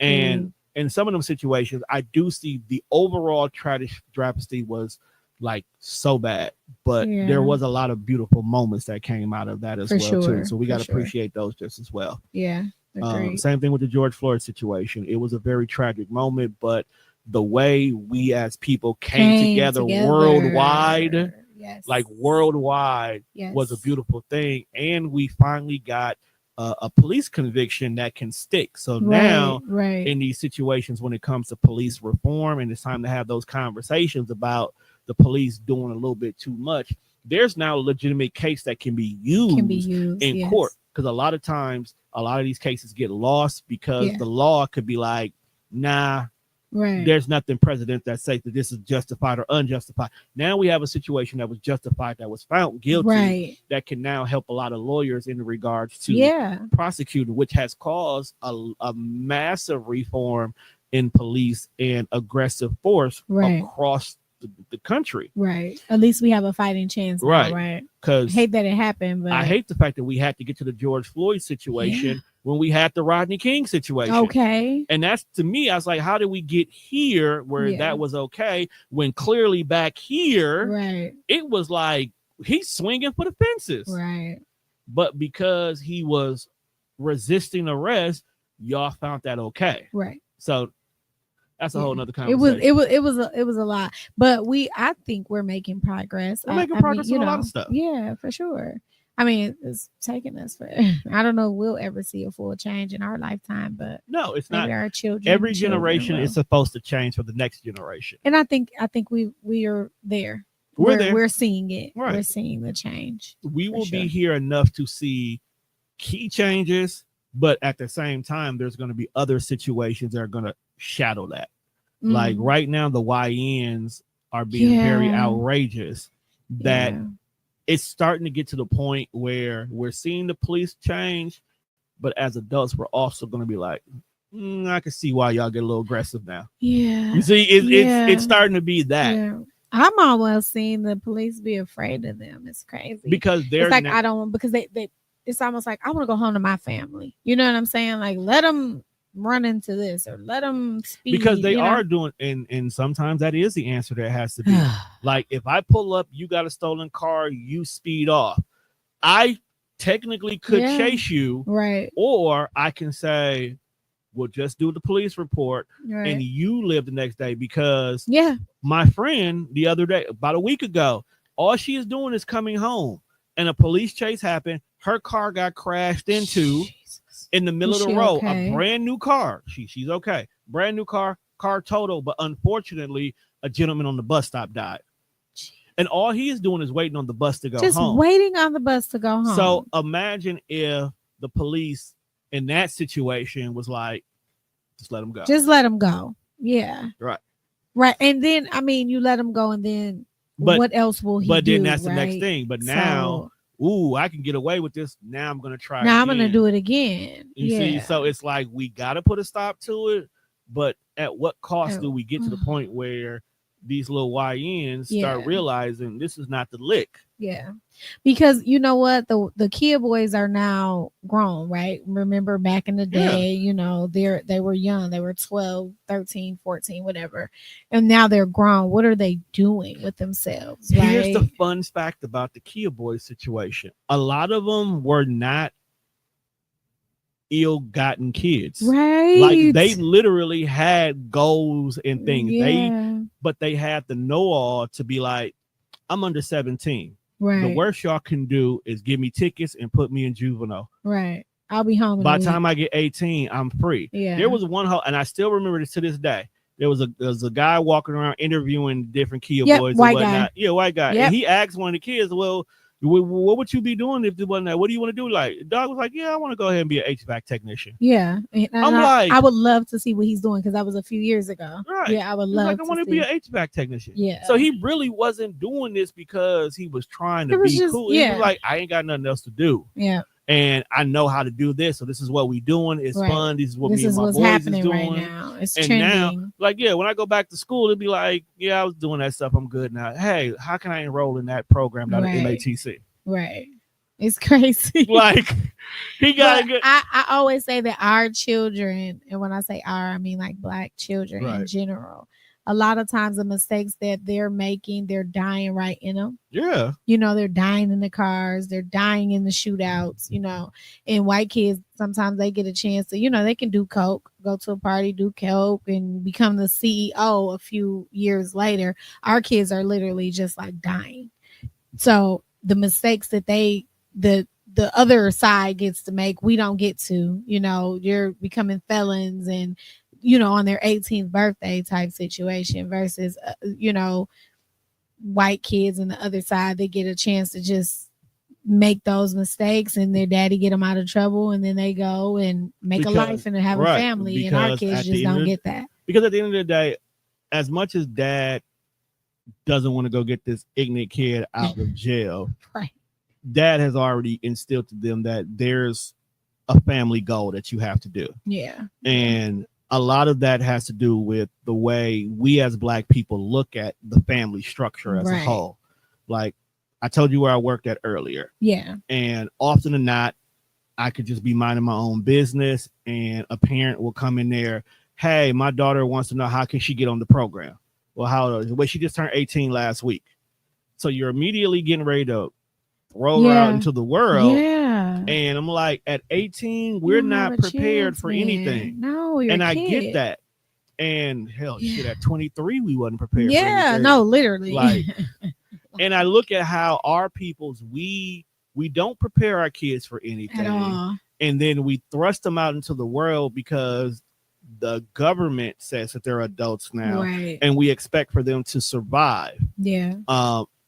A lot of them, unfortunately, do not come from a 2-parent household, or they do not come from a properly parented household. Yeah. Because we're not going to say because this day and age, 2-parent household could be anything. You know? Oh, yeah, for sure. Grandma can be raising all 18 kids, and uncle comes over every once in a while and is the man of the house, and then go back. So adulting is adulting. A lot of kids just do not have people who are properly adulting them. We also have a high rate of teen pregnancies where we're forcing the kids to be parents. Yeah. Like, well, they were raising their siblings anyway, so being a parent is easy.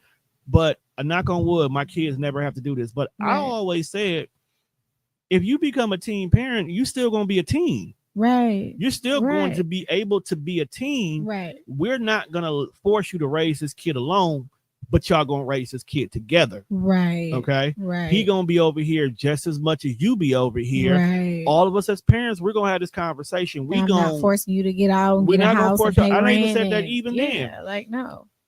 When I buy my house, because I am looking to buy a house. If you listen to the last episode, me and my realtor Bestie, we sat down and talked about Tyler is working on some things now. I love it. They ain't gotta go. No. Like if you let them baby stay and stack. Like if you want to go where you want to go, but you can always come home. And I always said that.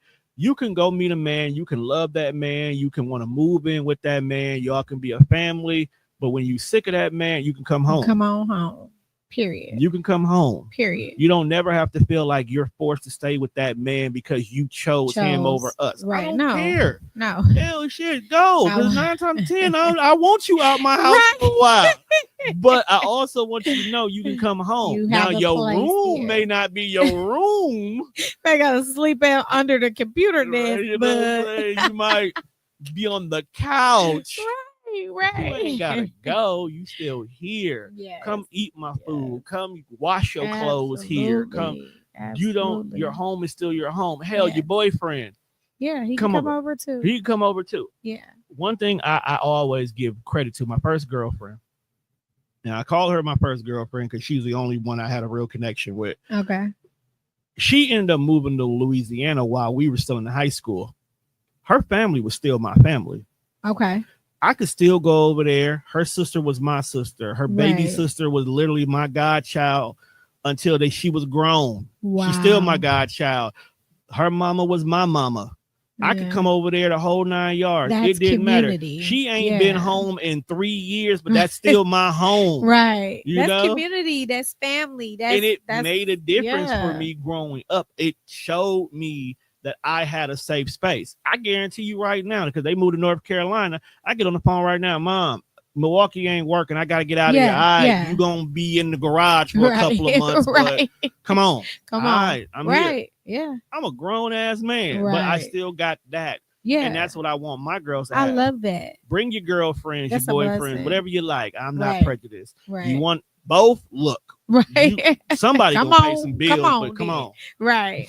I was having a conversation with my husband and we were just talking about, I don't know, raising children. And I'm like, yeah, I want her to grow up and just be fulfilled and have, a husband. And he's like, what are you talking about? And I'm like, I want my daughter to have what we have. I want her to be loved. I love my baby. She got love. You love her. And I'm like, no, it's different. Okay, yes, I want her to be independent. Yes, I want her to, be fulfilled on her own and all of the things. I want her to be a full circle person.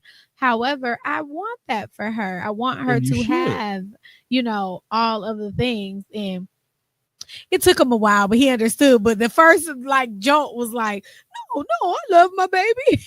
Because he felt, but that, and the same thing goes, and even though you're talking about your girl, but the same thing goes for the sons. For the boys, and the boys, it actually needs to matter more. Because a lot of them, because masculinity and egos are damn near one and the same in the thought process, that once the son leaves the house, they feel like they can't come back home because they're a failure.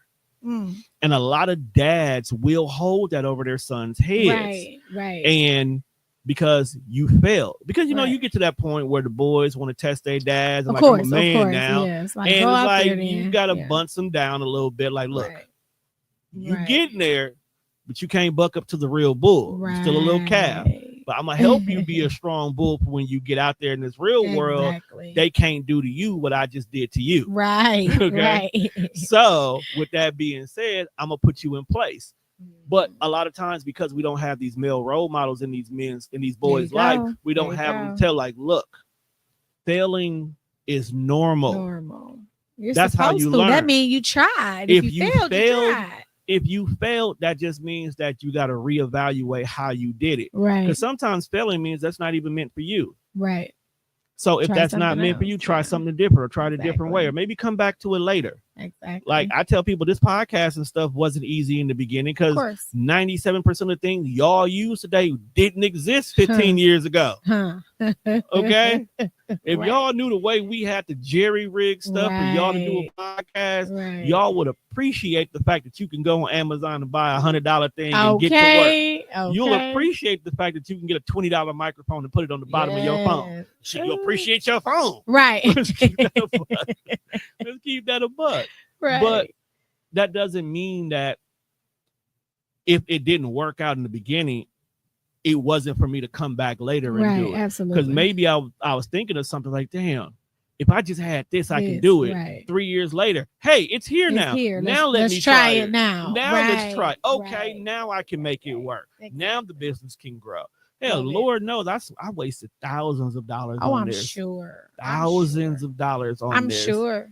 Only for me to be like, I'll get back to that in a minute. Right. That's the process. I love it. It's all in a grind. I love it. Yeah. That's why I've done events. I've done the hosting thing. I've thrown parties. I've had kickbacks, and some of them didn't turn out good. I wasn't like, never doing this again. Like, I'm gonna reevaluate. I know how to get back to what? I'm not gonna host the next one. I'm gonna have Vee host it. Right. Let's see what the difference is. Maybe Vee will bring the bodies out. Right. Or maybe I just here's $1,000. Right. Figure it out. August 26th is the date. You got it. Right. Right. Yeah. you got it. Throw TDR on the top of the thing. We good. And maybe that was my lane. Right. There's plenty of events where I'd be like, hey, how much you need for that? All right, here's 500. Right. Yep. Go ahead and do it. Sometimes that's just all it takes. Yeah, that's all it takes. Meeting of the minds. I got a little money. You got a little name. We got the space. You got, and they pull it together. Go do it. Yeah. Go do it. Just do it. Yeah. Oh, yeah. I need my $500 back from ticket sales, though. But go ahead. I need 1,000 back, but yeah. Depending on who it is. See, I'm your manager. I'm gonna get my money. Okay. I'm gonna get my $5. Like I already know. Right. Like I give you this $5 now, but give me that back. Right. That was your seed money. Right. Okay. You made 1,000, so that means you got. So the next event should be your own money. There you go. All right. Three events from now, you owe me 30%. There you go. Boom. And that's how business works. That's how business is supposed to work. It works out for everybody. And you may not get yours that same time, but you will eventually get it. You'll get it. Yeah. And sometimes you'll get it more than what you thought. Because during that process, a lot of people tend to forget those partnerships matter more than that money. Like I've done some events where I'll be like, you know what? I'm just going to partner to help you out. Right. And because we made that event happen, I met 4 or 5 people. And that made it worth that put me in a completely different space and place. People don't get that. They don't get that. They don't I tell people, my coach right now is getting on me about marketing. Okay. Because I've never had to market as long as I've had this business open. People so now with me you. moving into my next business, marketing is a must. Right. So I have to get in the habit of marketing. So to learn how to properly market, I got to start marketing this business to work out my kinks. Right. So I was like, that makes sense. Yeah. But then she was like, wait, what do you mean you've never marketed your business? You didn't have to. I never had to. Because for every single person that comes through that door, my craftsmanship makes them want to do it. That's all the advertisement you needed. Like, I don't have to say, hey, do you want to start a podcast? It'd be like, hey, I want to start a podcast and I seen how you do it. Right. Can you make this possible? Yep. Or other people talk for me. Yep. My word of mouth game is so phenomenal where I be minding my own business. Hey, I'm about to shoot you such and such numbers. They want to start a podcast. Yep. Who is this? Thank you, but who is this? Right. Oh, hey. Well, you was a guest 2 years ago. Like, love that. Love that. Cool. Love that. Now I got to make y'all do reviews now. That's what I'm saying. Now y'all got to start doing reviews. Yeah, absolutely. That's so much stuff that I wasn't doing it. I threw it. I'm gonna make you do a review one day. I will. I know you will. You know I will. That's easy. But partnerships is important, and that's why I enjoy our partnership. Yeah, because it is officially a partnership now. Let's do it. It's done. You're now one of my business besties. Love it. Oh yeah, that's my new thing now. When I business get people that I'm definitely partnering with in whatever aspect, you become a business bestie. Okay. All right. I'm with it. That's going to be my brand. I love partnerships because I can't always partner with people because people want to lean on me and not give anything back. But we have a exchange here. I love it. I'm a natural giver anyway. Yeah, me too. I usually tell people, what do you need? And I got you. Right. That's me. Because if I can't do it, I got somebody that can. Yeah. And that usually is what's good enough for me. Right. And I found out that's a business within itself. Absolutely. Yes. I did not know that was a business. Giving will get you paid. Ain't that something? Yeah. I was like, oh, well, you know, for $100, I can get you a list of people who do. And I'll be like, well, I would have gave it to you for free, but coach told me I got to start charging. Oh, you are going to give me $100? Okay. Right. I'll take it. Right. Hey, Stacy, what are you doing? You're like, okay, I'm going to send this person to you, this person to you. Yeah. Okay. A connector. And now, like, someone who was like, well, you know what? I don't want to be a therapist no more. I'm having difficulties getting clients and woo. Oh, okay. You know what? Let me get back to you on Saturday. Right. Because Friday, I'm having a men's mental health circle. Yes. So in the back of my head, like, okay, as we have these conversations as men and we talk about these things and we start to unpack, I'm like, bro, you need therapy. Here, call this person right here. Call this person. Yes, I got somebody for you. So someone who was ready to give up on their therapy business now just got 8 clients out of nowhere. Just from being in the room with you. Right. What? That's something. That's amazing. It's like, you owe me $100. Like, and I laugh because I do say that, but then I did do that to somebody. I was like, well, here's such and such. Here's a group of people. These are connections. These are a couple of branding places that you can go to. If you want to hold your event, you know, Wall Street Bar over on South 2nd Street is beautiful. They got a piano, a whole 9 yard, whole thing. Like, you know what? This is my girl, Reese Hiller. Yes. Cool. Now you owe me $100. Right. Why 2 days later? Cash out $100. Like, I was playing. I was joking, but thank you. I'll take it. I'll take the blessing. I'll take the blessing because I had a bill to pay. Yeah, absolutely. But it's like information is so important in today's society that I can see why some people try to gatekeep it, but I can't. That's not me. Yeah, me either. That's not me. Me either. I like to give out. What I don't do is do work for you. No. I can connect you, but I'm not doing the work for you because I have been that person to do the work, and it just takes too much because you're not gonna appreciate it because I've done it. True. You know, but this is how I learned how to get around that. Okay. You owe me $100, but if I do this for you, that's an extra $250. Yeah. Now, if you're willing to invest in the success of your event, this $350 you're about to give to me is going to give you the spectacular event that you want. Right. Because you're going to have the connections, you're going to have the people, you're going to have the communications, you're going to have the marketing, you're going to have everything. So I'm literally selling you my Tone, I don't want to do this. Could you do it for me? Premium package. I need one of those. Okay. Yes. So that way, I know what I'm going to do for you, Right. but I'm making you appreciate it even more, because once you spend that money, right, you're gonna be like, oh my God, I got my money's worth out of it. So you're gonna appreciate the work I did. Absolutely. And now guess what? You're gonna go tell somebody else about the Tone Premium package. And there's package. gonna be 400. And there's gonna be 400. Okay. Absolutely. And then if they happen to not have any melanin in them, there's gonna be 500. Oh, or more. Or more. Okay. Because once you start getting that non-melanated money, those numbers can get commas easily. Yeah. All because you found an initial value in what you do. Yes. So yes, I love you for doing above and beyond, but put a ticket price on that. Yes. Now. Yeah, I agree. I used to be the person. I'm learning. Even if it's family, I'm sorry, baby. I love you. But you are my oldest child. You got to give me $50 for this birthday party. Okay. $50 to the babies. All I do is put it in the account. Of course. That's all I do. Yes. I make them take it out the account. I put it right back in there. Right. But it's more so I want them to understand that there's everything costs and there's values behind it. Absolutely. Yes, your daddy just told you give him $50 for your birthday party that he's gonna pay $300 for. Right. Out of his own pocket anyway. But I want you to understand the importance of service. Absolutely. You know? It's more so about service. Somebody is giving you their time and you need to appreciate it. Yes. A lot of times we just feel like because you work here, you're supposed to do this. No. Right. They're just supposed to hand you your coffee. Right. All the extra razzle dazzle they give you, that's because they choose to appreciate that. You can go to Dunkin' Donuts and get your coffee handed to you through a window. Right. In a stale white cup. Right. That you don't even know if it's got enough sugar. Right. No disrespect to Dunkin' Donuts. I love Dunkin'.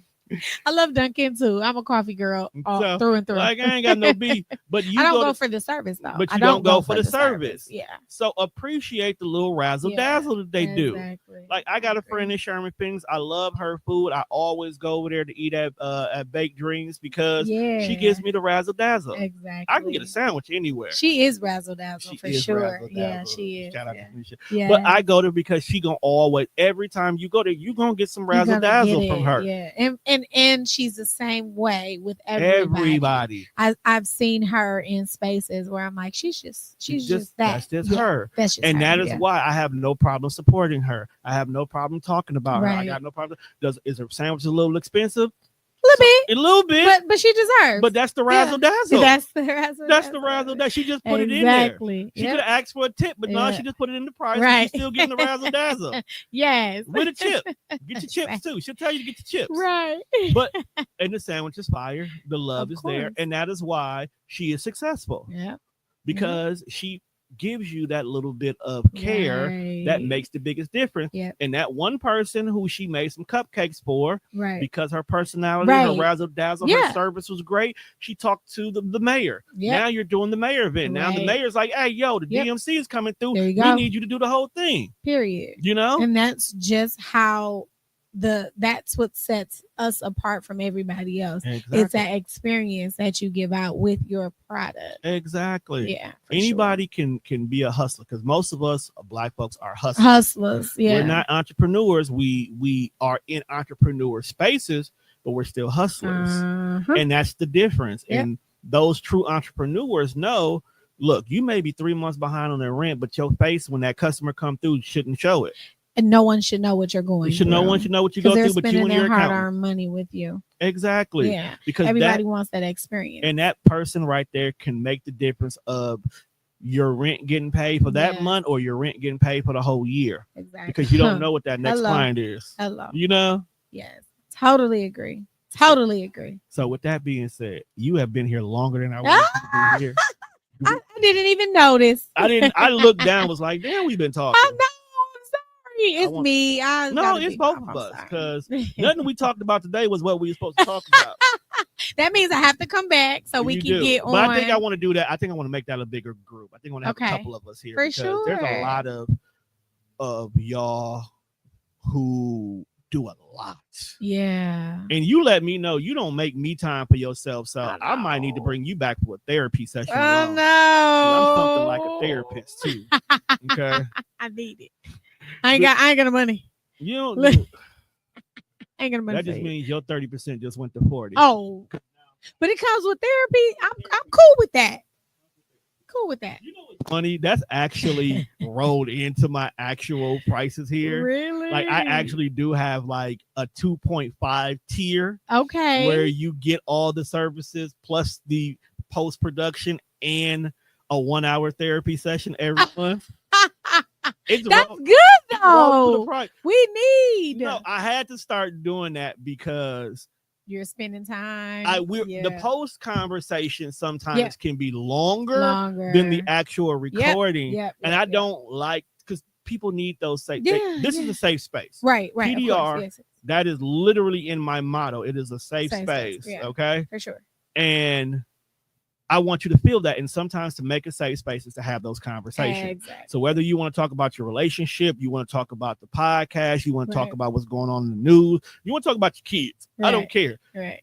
You get an hour to do whatever, talk about whatever you want. Right. And I give that to people. And it used to be, let's plan your show with this extra time so we can make the next month flow. Okay. And it went from let's plan your show to what you got going on? Yeah. What's on your heart? Tone, can I talk to you? Right. Look, you already got 8 to 8:30 booked for let's have what's going on. What you need to go.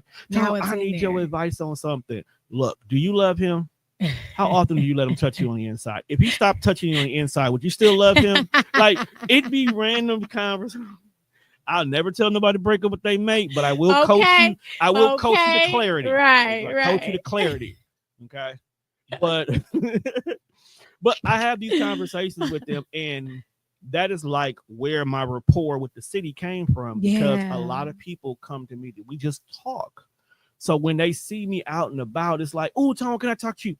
No. But you can always get back to podding. Right. Because you got some stuff that needs to be heard. And that's how I keep, I never got a market. Right. You know? Right. But those little, 40% with free therapy sessions twice a month. Because you gotta get you some me time. I know. I'm working on it. We gonna get it together. Even if my therapy session is just you sitting by yourself for an hour. All right, clock in right now. Right. Put the timer on. Right. Okay, don't talk to nothing for now. You know what? Your phone calls have now been rerouted to me. Right. Your internet has been cut off. Right. So you can't even browse social media. I need. But you can do that to yourself. You know that, right? I know. I know. The first step is realization. Mm-hmm. So now I know we did today, and I know, and it's coming because I got you now. Mm-hmm. So it's happening. Oh, don't worry, I'll get your husband together too. Yeah, I'm always gonna be on his side, but I'm gonna secretly get him together too. It's like, look. I'm trying to get him to go to therapy, but that's a whole nother situation. We'll be here all day. Have him come to the event here. Yeah, next Friday from 5:30 to 7. Yeah. I got one person that was supposed to be coming because I told you that I was going to get somebody. All I asked for was one. I got my one. I don't know about my husband, but I got my one. It's a bi-weekly thing. Yes. So, okay. So it's not a one-time only thing. Because like you say, it's needed more than needed more than once. For sure. So we just want to come together and, have your husband come. Even if you just want to talk to guys about football, whatever we talk about, it's just a men's circle for us to not have to deal with y'all. Yeah. I'm gonna be calling like what y'all talking about now. And you know how No. You want to hear the funny thing? The funny thing is because I sent it out to all my business besties first. The ones in the city. Mm-hmm. And then I sent it to a lot of the people on the network already. Then I sent it directly to men directly. Then I reached out to the actual men groups that I know that could definitely bring the men in. Because getting the men here wasn't a problem. I wanted the men who don't think about it. That's the thing. Yeah. And that was my go-to. Like I got tons of male business friends who they can easily round up 6 guys and show up and we're here. I don't want them because I know I can always get them. You already have them. Here. I want the ones who, man, I don't need no therapy. This ain't therapy, my guy. You do. This is just us talking. This is us having a conversation. This is us literally getting away from the women folk. And I don't care if you come here, man, I'm sick and tired of my girl always complaining about the garbage. All right, my God. I too. Why do you think she so adamant about the garbage? Matter of fact, let me ask you a question, bro. Why is it a trigger for you? Like sometimes just having those conversations in the way that men talk, get them through most stuff. Yeah. You know? Yeah. Yeah. And that's sometimes all we ask for. So I love that. If you can get him here, just maybe just hearing how it is dealing with an active woman. Working on it. I'm working on it. Sometimes that's all we need. Like, man, my woman is outside. She gets paid to be outside, but she's outside. She's outside. Right. Like, bro, how do I make her stay inside? Cut her phone off. Set boundaries. Put time limits. Put time limits on what she does. Right. Make her make a schedule for when outside consumes her life and when inside consumes her life. And I'm not saying these things to control you. No. But if he can understand, like, damn, maybe if I do have now, the most important part is conversation is created. So you two have dialogue already, but not every man has dialogue. True. Because sometimes the biggest outlier in relationships is knowing how to communicate. So coming here and learning how other men communicate with their women may be like, all right, man, you know, Tone said he talked to his person and this is how they talk. Let me give it a try. Right. Well, babe, I know you busy right now, but a little bit later, can we just have a one-on-one conversation about some things I want to talk about? Right. And she may be like, well, I got such and such. Well, it's really important. You know, I would like to have this conversation. Right. And then maybe she'll stop. Well, what do you want to talk about? Damn, that worked. All right. Okay. So, like, and sometimes that's the first step. Yeah. It's the fact that I said it differently. Just having those tools. Getting the tools from the other guys. All right. So, I kind of don't like when you always be spazzing on me when you're around your friends. Like, I get you angry with me, but sometimes I feel like you may take it to another level just because they hear. Yeah. Like, if you don't like something I do, just say that when it's just us. Right. Because that kind of embarrassed me. And when you do that, it triggers me. And now here I am. Now I got to turn up. Now I got to turn up because I'm being defensive. And now your girl telling you to break up with me when that bitch ain't got nobody. So, you know. Like, and sometimes them kind of, and she may be like, well, it's just when you do it, I just want to let you know that, like, you can let me know, babe, but just change how you say it. Because you would, what if I did that to you in front of Jeremy and them? Right. Well, I don't care about Jeremy. It's not the fact that you care about them, but you would feel the way I did that. Yeah, for sure. And sometimes that's all it takes. Yeah. It just takes to hear it. Yeah, that's all it takes. Yeah. And that's how me and the girls' moms worked through a lot of our stuff, because we sat down and we just said, I don't like when you do that. But when we said it then, it'd be like, you just tripping. You just this, you that, you PMS, and you just, you know, I'm working too much. So, you know, that's just me being. You giving the answers for them. Right. And it's like, nah, okay. Why does it bother you? What you mean? Give me an example. And it's not that I'm trying to prove you wrong. I'm trying to lock in when I did it. Right. Okay. Yeah. You know what? I didn't do that because of that. I did that because of this. Oh, well, you know, I get it. You know what? I'll be mindful. You know what? I'm going to actively be mindful. Yep. Because sometimes just adding the word actively means that you are trying. Big difference. It makes a big difference. Like, I'm trying not to do that. Right. Try just means you're going to be like, oh, damn, I should have did that. But actively means like I'm purposely thinking about not doing that. And that can make the biggest difference of whether or not you get head tonight or it go a little bit further.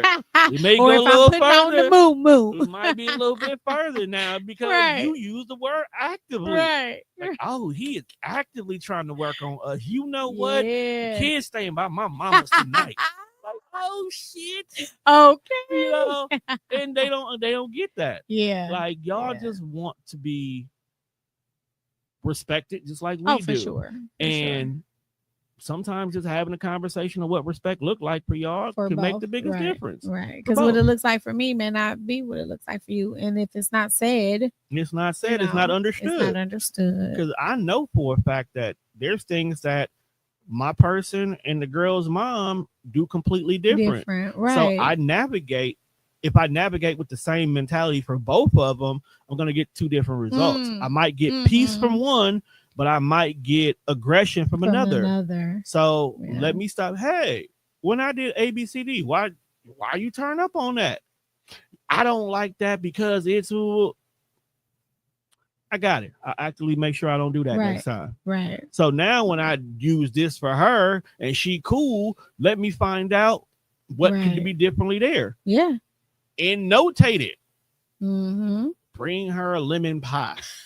Bring her a peach pie. It's always food. It's always food. Ooh, you know how many times food done got me out of trouble. I'm mad at you. I don't want to talk to you. I'm gonna go to Wingstop. Give me a 10-piece. Extra seasoning. Like, what is it with 2 y'all? ranches. Y'all really the same person. That's damn near her order. To a T. It's programmed in my DoorDash. Listen, I tell my husband, just get me what you got yourself. No. Get me what you got yourself. And he'll be like, no. Don't do that to me because you know you're not going to like what I got. Exactly. I'm like, okay. Get me what you got. I change my order every time. Right. I want to try a new flavor. Right. I'm feeling bold today. Let me get the super hot. Oh, hell. You know what I'm saying? Now you want that. Why do you get this hot food? Now I'm hungry and I have my mouth set on lemon pepper. Right. You told me get me what I get. I want boneless. I never mean that. I never mean it. I just say it. I never mean it. I want what I want. But exactly. I may not know what I want at the time. So don't ask. Just surprise me. That is why men, here's another cheat code. There are 2 ways to figure out what to get your woman who says, I don't know what to eat. Okay. Cheat code number 1. Let's hear this. Every single time you go to a place to eat, remember her last order. Take advantage of the note feature in your phone. Okay. So wherever her number is, look at the places y'all go and just save her order every time. So like Wendy's, Wingstop, whatever. Save her order every time. So when there comes a time where it's like, I'm hungry, what do you want to eat? I don't know. This is where cheat code number 2 comes into place. Okay. Yesterday, we had burgers. So you want chicken, tacos, or burger? I think I want tacos. Do you want tacos you make at home or do you want tacos you order? I want order. Do you want authentic or you want fast food? I kind of want fast food. Go back to your phone. Last time we went to Taco Bell. Okay, I'm going to order Taco Bell. Do you want a number 2 with the sour cream and blah, blah, blah? Yeah. All right. Cool. Okay. Chico. That's the biggest argument we have. It's like, I don't know, I pick last time. No, I pick last time. Well, I don't even know pick. What you want. So, and then it's like, you want chicken. Okay. Do you want your Wingstop chicken you always get, or you want to try something different? I want something different. All right, it's Wednesday. Do you want to go down to Brownstone and we just order wings there? Or do you want me to order something for here? Yeah. Like it's knowing.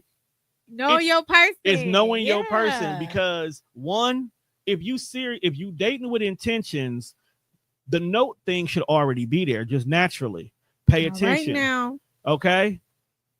Like, is she the flower girl? Find out what kind of flowers. Like, these are those small little conversations that people ask in a dating phase that they don't really care about. Yeah. But if you really with intentions, put those things in there. Yep.